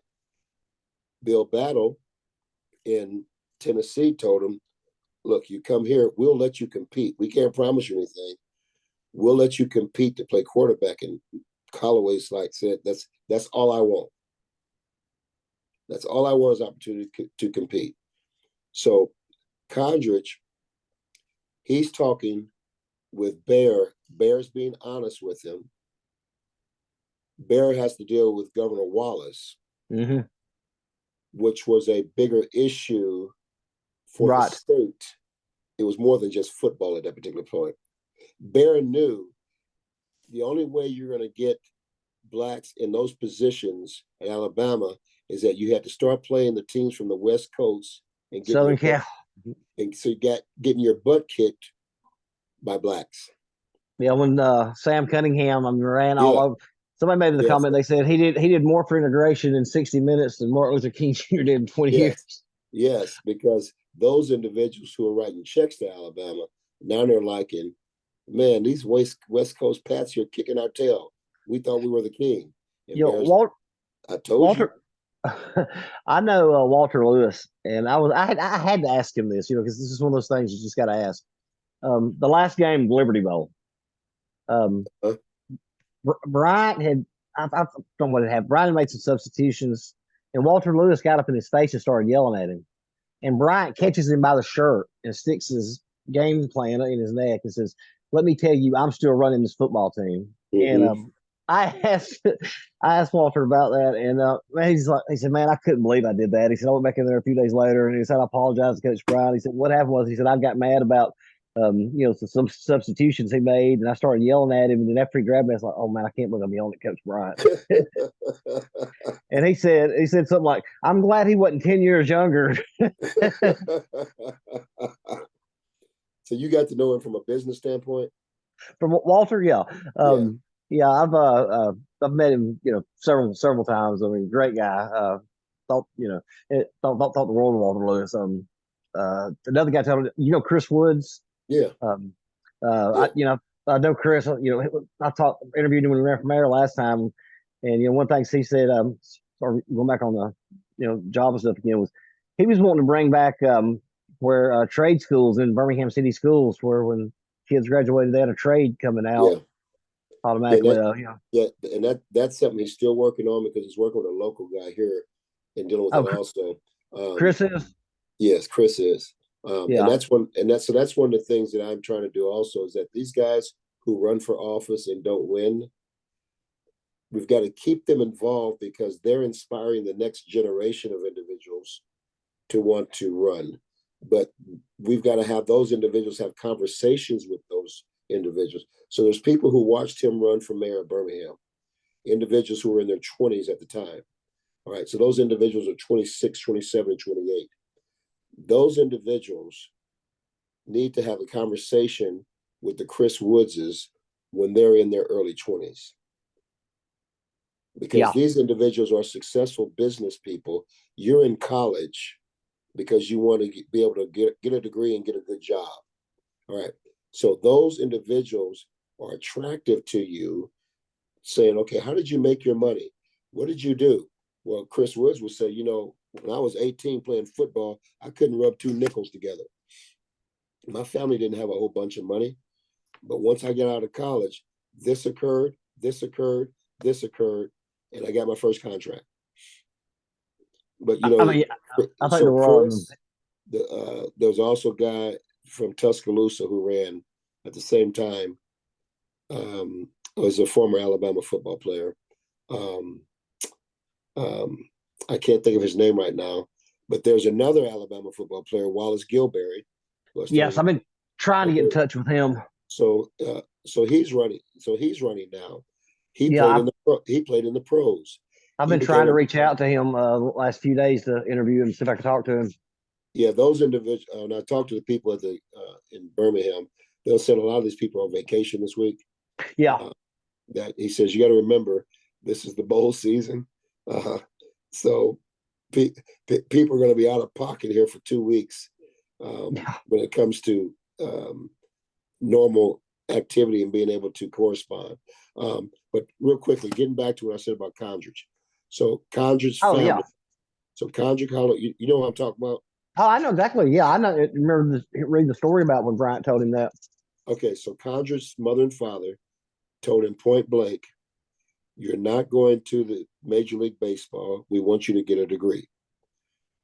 The Major League Baseball people brought money in a suitcase, opened it up to him, and says, "Here's the difference. If you come to Toronto to play for us, we pay you on top of the table. If you go play football in the SEC, they're going to pay you under the table." Everybody go ahead. And when Miss Holloway, when she learned about that's the way it ran, she said, "This is why I want you to have an education, because you're a commodity unless you get an education. Because people are going to be willing to give you money on top of the table or below the table based on what you can do physically." When Joe Namath signed with the Jets in '63 or four, whatever, five, whatever it was, he got a then record $450,000 a year contract. And when they asked him about it, he said, "Well, it's rough going to pro and taking a pay cut."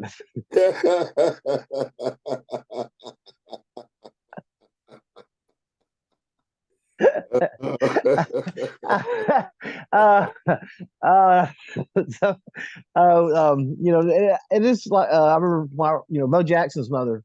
She had been like in one of the Holiday Inns or something. One of the maids that goes and cleans up. And I remember reading the day after Bo signed with Auburn, she became head of all the maid services of Holiday Inns in the state of Alabama. I mean, it's like they moved his whole family from Hawaii. Yeah. Got them jobs and houses. I mean, like, God. But I've kept you on the phone 2 hours. I'm not going to keep you anymore. I know you said you had to get up in the morning, but let's talk again sometime. I know you remember one time you mentioned something about having a roundtable discussion with Chris Horn, and I'd like that. I messaged him the other day, told him I wanted to talk with him again at the first year about his congressional run. Down there. I forgot to listen to the show this morning. Yeah, I appreciate and I appreciate you reading the stuff that I do, man, because that makes me feel good that if I can just reach one person and get one person to see that I feel like I've accomplished something. If one person can see what's going on, and well, these individuals who are running, what I told you is that that they're coming up against traditional ways of people getting involved in politics. Their daddy wasn't involved, their mama wasn't involved, they didn't go to this golf course. These are individuals that, by most accounts, are business people. And they're individuals who see something that's wrong, and they've learned by being business people that if you come up with a plan in the business world, it's okay if you come up with a product or a service. But if you see something that's needed, you come up with a way to serve that need, then people come to you with their money. So these are individuals that are like this, who understand that number one, they don't have the natural connections in Montgomery and Birmingham. So they've got to establish them. They learned that they had to do it with their businesses. Now they got to do it with their politics. And being able to have an ally like yourself who's able to say, okay, yeah, I'll interview you. Excuse me. I will interview because I think you've got an interesting story and people need to hear your story. Again, between you and I, they may not win, but that's not the point. The point is their story is getting told, and there could be someone right now who's 14, 15 years old, who's a minority, who hears that story that says, hey, I want to be a state representative in our city, or I want to be on the city council. I want to be on the city school board. You start empowering individuals like that at a young age. By the time those kids get 20, 21, 22, they're less susceptible to being hoodwinked when they get to college with propaganda. Yeah, when you said that, I mean, like I said, I get all the credit to Troy, but nobody would talk to me. I mean, I would get nobody. And then finally, I find somebody that was running for state representative, and they was willing to talk to me. And then a libertarian was willing to talk to me. So, and just kind of snowballed where getting big, all kind of people now. But I've made it a point that anybody who's running for office, I don't care if it's for your local city council seat, I'll interview them. Because I think everybody, like you said, has a story, and I'm always going to look out for the little guy or the underdog that everybody's going against, because everybody took me a joke at first, and now nobody's laughing. Right. So two things. One, you come up with a way of being able to pare your interviews down to say like 45 minutes, because you're going to ask maybe 4 basic questions to each one of these candidates, because you got to help them pare their message down also, because they're not politicians. Right. So you've got to be able to teach them, okay, when you're talking to the press, you've got to be able to get your message packaged in a package form that when people hear you talk, they want to hear you talk again. So when you're giving that first interview, you tell the person, you're doing this interview not to tell the world everything in the world about you, but tell them enough so that the next reporter who's going to call you and want to talk to you more because they heard something that was interesting. So that's one thing I would say, be that you have to help them do, because they're not natural politicians. Number two, I'm sorry, go ahead. So that's number one. And then number two, helping them understand that they're planting a seed. And that seed that they're planting may come to fruition 15 years from now. And just like someone inspires you to become a reporter at some point, I don't know if your parents were into journalism or whatever, but something inspires you to want to be a reporter or journalist at some point. Same thing with them. Something inspired them to start the business that they started. It could have been a family business, or it could be something a cottage business that they started up. It could have been on a whim. But something birthed that. And that's the thing, that if we're going to start making a difference in pulling both parties back to accountability, it's being able to have rank and file people who see whatever it is that they do career-wise, they see that as part of community service. And regardless if they run for office, or they may want to be a campaign manager, or they may want to be a political reporter, or whatever it is, where their bent is going to be, we're developing conscious, conservative-minded people who are committed to the community and not committed to a party. That's some good advice. I'm going to remember that. Thanks. I was talking to this young lady today. She's running in the 3rd Congress. I got to get her interview up later. I promise her. She's running in the 3rd Congressional District against Mike Rogers. And oh God, she's a beautiful young lady. Her name was Baron Ray Williams, and her slogan is something, she wants to be a ray of hope, sunshine. It has a great slogan, because I'm going to use that in the title. But What county is it? It's in the 3rd district, so it's all in East Alabama, like Etowah. Okay. So it's all up and down that line. And so Ray I of Hope. thought, yeah, a ray of hope, something like that. Because I'm put in there. And after it was over with, because I talked to her for a few minutes offline to give her some thoughts, and she was like shaking and sweating, and I was like, "What's wrong?" She said, "Well, I was just so nervous." And I was like, I was like, "You did great," but I could tell and I gave her some advice because there were some things that I asked her some questions that she probably didn't know the issue well enough that she Right. needed to learn a little bit. She got herself through it.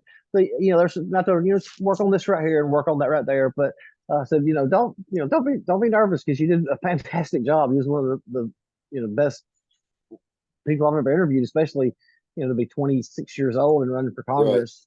Right. I was What very impressed with her. what motivated you to want to get in journalism? Man, I have always had a love of politics.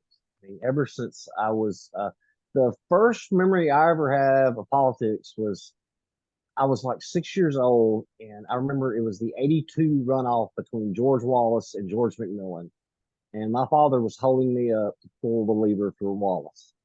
That's the first memory I have, and then I can remember following the '84 race and '80 and just all that. Well, somebody told me I had two friends like put it in my ear, and one of them was Bill Baxley's son, Lewis, and the other one was a friend I went to high school with. They said, "You're a good writer and you love politics. Why don't you start a blog?" And I said, that's a pretty good idea. And then it turned and it just kind of just snowballed. And it became something that I just became so in love with. And I was like, man, why didn't I do this 25 years ago? So like when you were in college, what were you doing? I was a history and political science major. And you saw yourself wanting to do what with that? The thing that I always wanted to do was run a campaign. Okay. I wanted to be a campaign manager. And and I had a lot of connections when I was young. Like, I knew Fob James, I knew Bill Baxley, I knew Charlie Graddick, I knew Don Siegelman. I paged in the Alabama House, and if I would have had somebody, you know, my mind when I was a kid, I was so immature. If I would have had somebody to guide me, I, Right. I would have went a lot further, than what I had there kids because I knew Paul Hubbard. I mean, I knew all these guys. I had a lot of connections, so I could have went a lot further in it. But I just if I'd had the proper guidance, Right.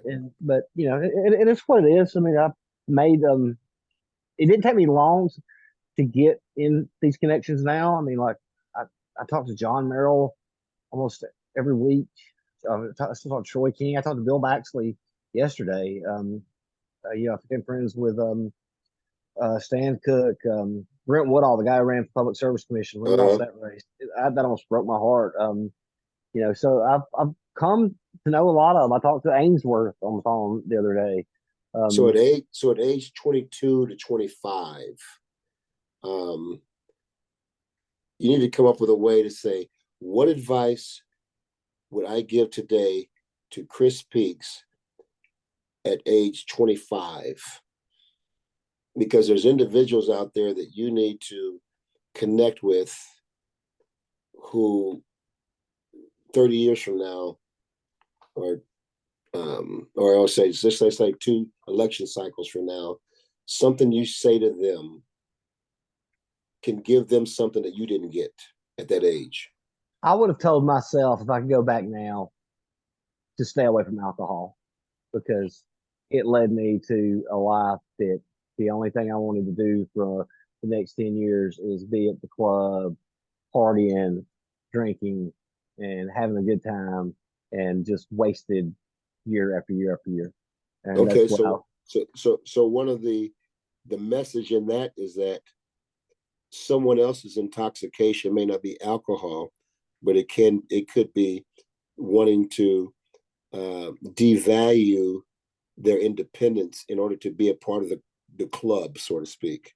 yeah, So that threat is ever present, especially in these kids that have grown up with social media. They want people to like them. So you being able to let those individuals know, hey, the threat is real for individuals your age who are trying to get into this business to start selling your soul so you can get invited to the right parties, so you can meet the right quote unquote people, And sometimes those compromises that you make at age 25 are going to come back and haunt you at age 30. Because now that you are a reporter, or now that you are a whatever, those individuals are going to say, hey, man, you got to overlook this. I'm running for such and such, but you can't report on this. So I would say your intoxication was alcohol, but other individuals have other things that they can be allured by, intoxicated by, in order to feel like that's what they have to do to make it. So, them being able to hear your story and be able to say, hey, Chris Peaks at age 25, if somebody would have reminded me, hey, what are your values? What are your goals? Where do you see yourself 10 years from now? Chris Peaks wouldn't have said, well, 10 years from now, I'll be 35. I'll be a raging alcoholic and I won't have any friends. I mean, that's exactly right. This last time when I first got into it, I could have, and Troy King gave me the best advice, because I probably would be a lot further along than what I am now. But if I would have played the game, so to speak, but I would have been selling out all of my principles. Right. And Troy King said, follow your star. Yeah. And I didn't know what that meant. And it said, don't go down the path that everybody else goes, make your own way. And I was like, then I'm not going to sell myself out to Alabama Power and AEA and Alpha and write what they tell me to write, right, because it fits their agenda. Right. And so I said, I'm going to go down this road. And, so I'm hated by them. I love it. That means I'm doing something right. And I'm enjoying it. I'm having more fun now than I ever had. But you have so you have a responsibility to touch the lives of those individuals that are like Chris, but they're 23, 24, 25 years old. That's that's your mantle, that's your mission, because your experiences, good and bad, will become education for those individuals who are coming through. I'll keep that in mind when I'm doing the next article or the next piece on something. And that will help keep you focused. So when people are attacking you personally, you're able to keep before your head is that this isn't about me. This is a bigger issue. So you can't drag me into some personal tit for tat thing that's just going to distract. Dale Jackson tried that with me. He tried. You got to see that as eye candy, and you got to be like a defensive coordinator. It's like, hey, I see what you're doing. I see what you're doing. He was baiting me, trying to get me to come on his show. And, right. Troy and John Merrill said, "Don't do it." They're trying to set a trap for you. They said, "Do not do it." They said the only thing they can do now is discredit you. Right. Don't fall. Don't take the bait. And I said, okay. How about the people at 1819? 1819, man. Or 16. What's the name of that paper? 1819. Oh God. They don't like me either. They don't like you either. Okay. No, because they used to be pretty good, and to me, here's my take on things. The guy up there in Savage Station, the Bubba Copeland, that was weird as hell to me. Somebody dressing up in drag and stuff like that. Right. My thing about it is that kind of stuff doesn't interest me. Like I'm not gonna, if he wants to go dress up like a woman, right, and whatever, that's the libertarian to me. Have at it. Yeah, he probably doesn't need to be a church minister. Right. But I'm not gonna go try to destroy the man's life just because I can. Right. So then 1819 comes out with, oh, well, he was on a porn site and put a woman's likeness on it. And I just tore them up on Twitter. I said, oh, it's convenient. How convenient for you to come out with this story now that the man's dead and you're having a grand jury investigation. Oh, well, the stories are going to come out about him and his fooling around with minors. I tweeted the other day, hey, I'm waiting 2 months now for the story to drop. Why were you not reporting on that if that was true than this right here? I said, right. You have reduced yourself to nothing but tabloid sensationalist journalism. Right. And Yellowhammer, the one I refer to them as the fake news, yellow journalism, state-run mouthpiece propaganda for Matrix. So So you don't have any allies with 1819?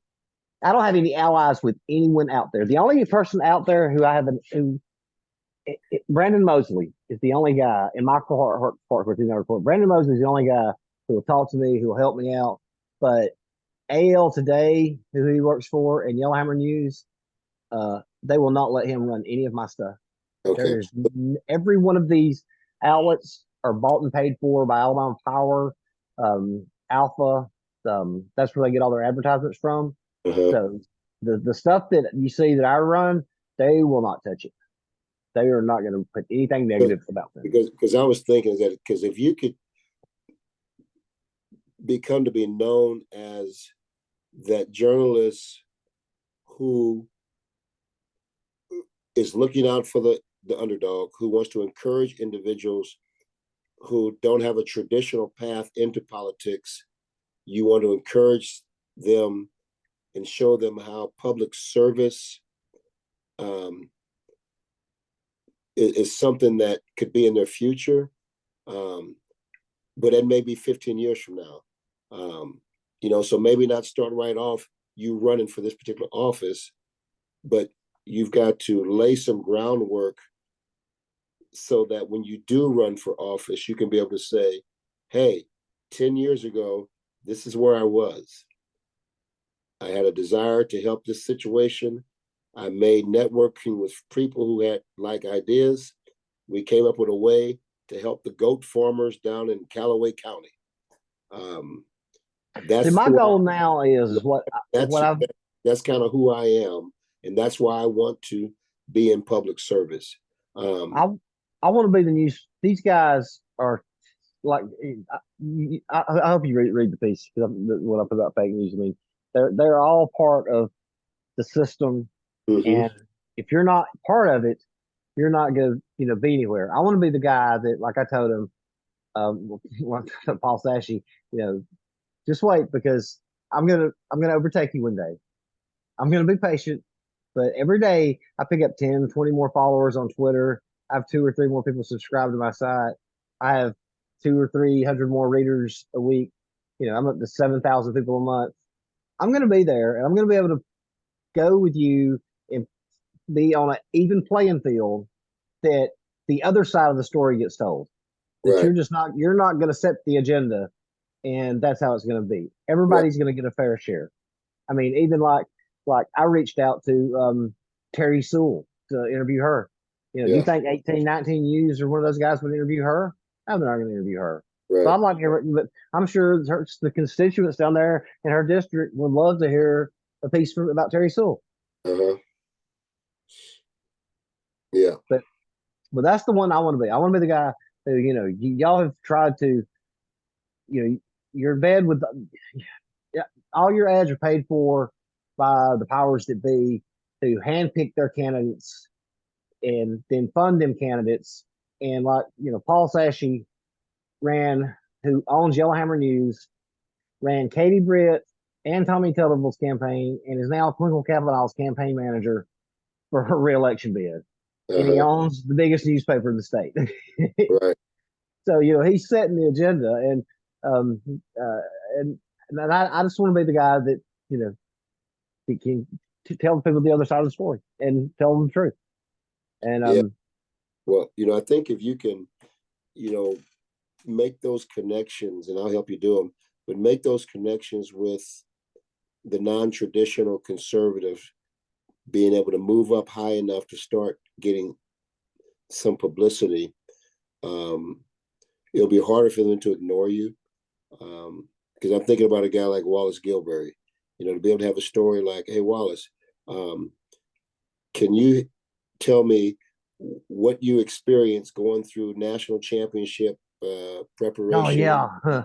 Winning the game, how that serves you today in your business and your run for your candidacy.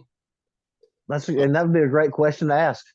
I mean, he would eat that up, because there's things that he learned, down there in Tuscaloosa about perseverance and sticking with it, and being mentally tough and being disciplined and all those particular things. And I try to play on that. Like, I interviewed Johnny Ford a few weeks ago, and I mean, I don't know if you've ever met Johnny, but man, talk about a character. And I just talk about what a leader he was. That World's Mayor Conference that he organized. So, Uh-huh. um, I try to the canister and eats because I don't want to be that guy that I can't stand these reporters that are so confident. I've had 3 interviews ever turn hostile, and it was not because of Mhm. because I don't want to be that guy. I'd rather be Right. friends with people than get into it. Into Well, I something mean, with. because the idea is that, I mean, you getting into this the way you're going to get into it, you're an underdog, Right. and that's what uh, weds you to these other candidates who are trying to make a difference in their communities. They're underdogs. There's a system that they're trying to break into where they can make a difference. Now, they may not have no desire to be politicians for life, but at this stage of their life, they are trying to use their influence to do something that they are passionate about. And that's a story that young people need to hear, and they need to hear it coming from the conservative side so it doesn't get tainted and propagandized with the woke crap that we know that other segments of society are going to get at them. And that we can help people become woke proof by being able to expose them to individuals that are willing to call a spade, stay disciplined, stay focused, and be committed to the community and not their careers. Yeah, and when did this term even come out? Well, because when they when they renamed the army bases, I get that. I can understand that they was named after Confederates who seceded from the Union, basically committed treason. So I understand that. But then I was reading about they took Governor Wallace's name off one of the buildings at UAB, and I was like, you know, how many students down there was even paying attention that George Wallace's name was on this building? Right. Um, and And a lot of people don't realize that if it wasn't for the black vote in '82, George Wallace would have never been reelected. exactly. And that story needs to be told. I'll The other send point, you a YouTube video of me. I wish the guy would have gave me enough time to prepare for it, but it was on a podcast and it's called Chris Peak Sells the Unknown Story of George Wallace, mm-hmm. and I told about his prior career and when he was endorsed by the NAACP in Right, '58, and right. and then the how Wallace was. I mean, the whole background of Wallace was, like I said, people don't realize they were shocked in '82 when he got almost 40% of the black vote. Right. And see, the other part of that is that the key to overcoming this wokeness stuff and cancel culture is understand that people's lives aren't defined by snapshots. People's lives are a motion picture. And a lot of those individuals who were former Confederate guys, when you look at what happened to their lives 10, 20, 30 years after the Civil War, many of them became very apologetic for how they were Right. before the war. Um, and they lived their lives in service, um, without any fanfare, but they lived their lives in service. And so people can understand that people's lives are redeemable. Well, That it's like where do we draw the line? Because we take down the Confederate statues. Okay, what's next? Are we going to take down the Washington statue because he was a slave owner, or yeah, the Jefferson statue because he was a slave owner? I yeah. mean, So when it comes to history, um, we've got to understand that history is for us to learn from it and not use it as a weapon for personal agendas today. That's the message the kids are getting in that's a school now, great line. and people like you and I got to be able to get across to young people is that look, you're going to do stupid stuff between the ages of 15 and 30, but that doesn't have to define your life. That's just a part of your life, and some of the stupid stuff that you do is going to be the motivation to be on the positive side of history once you start having kids, once you get a job, once you own your own business. Um, so, and that's the same thing I tell individuals who have been incarcerated. Look, what you did when you were 18 years old. I'm talking to somebody who's 45 now. Don't be ashamed of that. Own that. Understand that that's part of your process, because somewhere there's a 16-year-old needs to hear that story. They need to hear that, number one, they're not the most brilliant criminal that they think they are. That at age 18, 30 years ago, you thought you had it all figured out. You thought nobody ever thought of how to make money this way than what you made it. But then you learned stuff in prison. You grew up in prison. And had you not gone to prison, you'd probably been dead. Yeah. So be able to embrace the warts as well as the wins of a person's life, and understand that you may not like the chemicals that are in Doritos, but by gum, you like the Dorito. Hey, that's a good line, man. Yeah, I like that. It's kind of I heard I was listening to an interview with Parcells the other day, and um, they brought up a quote he made. He said, "No, don't say it." And he said, um, "Don't tell me about the pain, just show me the baby." Yeah. That's good. That's good. Uh, Okay, man, I gotta get off of this. hey, man, Uh, I enjoyed this talk. And well, let's do it again soon. But yeah, uh, yeah, we will, because one of the things I want to be able to, after we get this network of these individuals who are running, communicating with one another, is that I'm kind of on the fringe of finishing this book I've been writing for the last 8 years, and it fits right into this whole thing. Um, um, who kidnapped Uncle Tom and why it matters.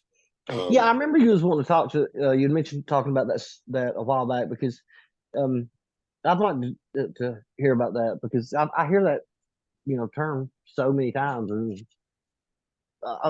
yeah, that'll be a good Well, topic. I think being a history major, I think you will really appreciate how history repeats itself.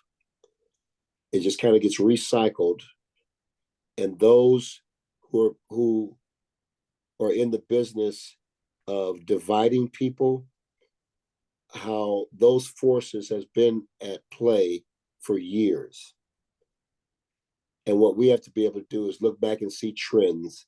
So when you see something like a BLM jump up on the radar, you understand, okay, all that is a remaking of something that happened in the 50s, which is a remaking of something that happened in the 20s, which is a remake of something that happened at the turn of the century. And you begin to see those connections. You begin to tell people about those connections, and then people are less apt to fall for things that show up on the radar, thinking that it's the next greatest thing since sliced bread. And you're able to say, no, no, no, no, no. Let me Man, tell you. I went on their website the other night and I was shocked at what was on there. I mean uh, the goals of BLM. Right. And I think that, and maybe I'm wrong on this, but I think that the first people that was really had good intentions, but then it got hijacked and is turned into something that I mean, almost a terrorist organization. Yeah, because that's because the individuals who are funding it, that's what they are about. And they're just using individuals who are passionate about one particular aspect about BLM and just using them. But then at some point, those people sell their souls also. Because you see what happens with these individuals. You begin to find out they've been embezzling money. You begin to find out that Three houses and yeah, once they get the bag, what do they go do? They go move next to white people. yeah, yeah, that was It's like that they're was all about black, black, black, black, black until they get paid, paid, paid, paid, paid. Then it says, okay, I'm gonna go live in the white neighborhood where my kids can go to school with their kids. that's what me and somebody was talking to them about. Uh, I'm in a group, a Facebook group. OJ Simpson guilty, not guilty, but liable. And I said, Simpson was never black until he got charged. Yeah.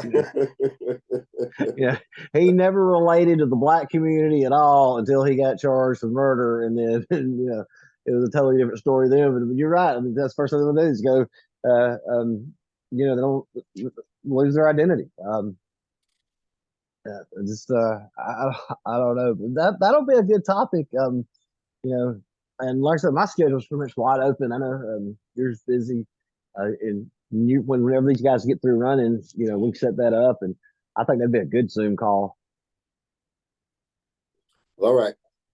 Well, all right, man. I love talking. I love talking to you. I'll get these videos up. I've got several of them to edit, and I got to get to writing. But let's talk soon. I'm going to send you over those links. Okay. When you get bored sometime, you listen to them. Yeah. All right. Thanks, man. All right, brother. Thank you. Bye-bye. Bye.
Coming around the mountain, come. She coming around the mountain when she comes.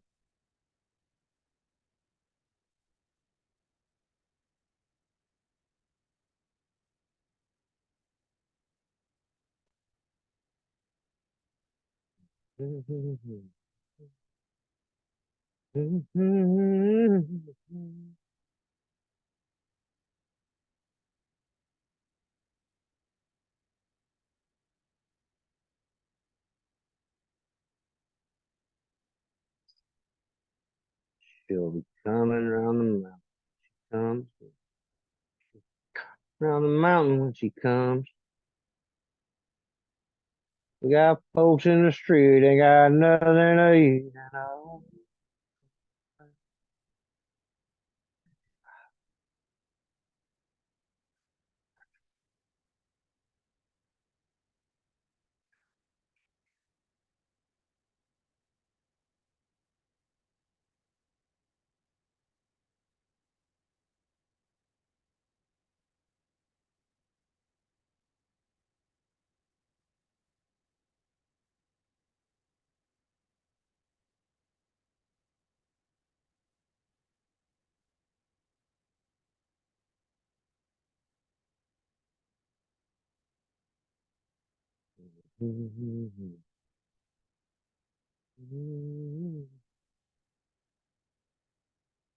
She'll be coming around the mountain. She'll be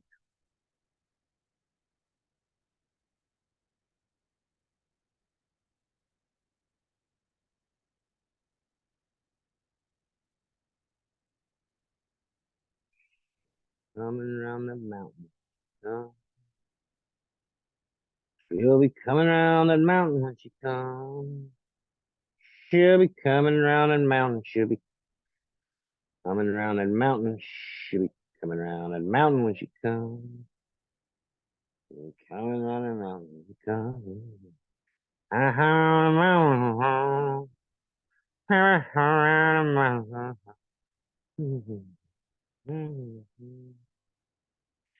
She'll be coming around that mountain when she comes. Coming around that mountain when she comes. Around the mountain. She'll be coming around. Coming around the mountain when she comes. Coming running mountains.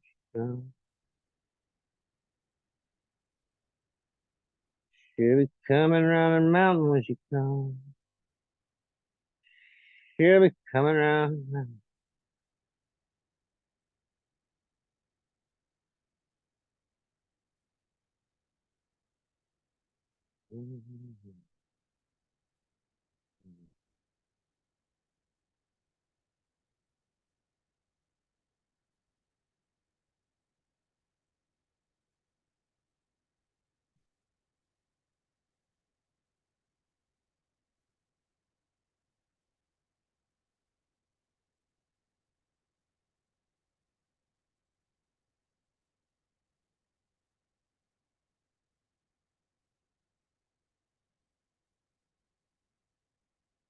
Let me be your ray of hope for a brighter tomorrow.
Fuck,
fuck, fuck.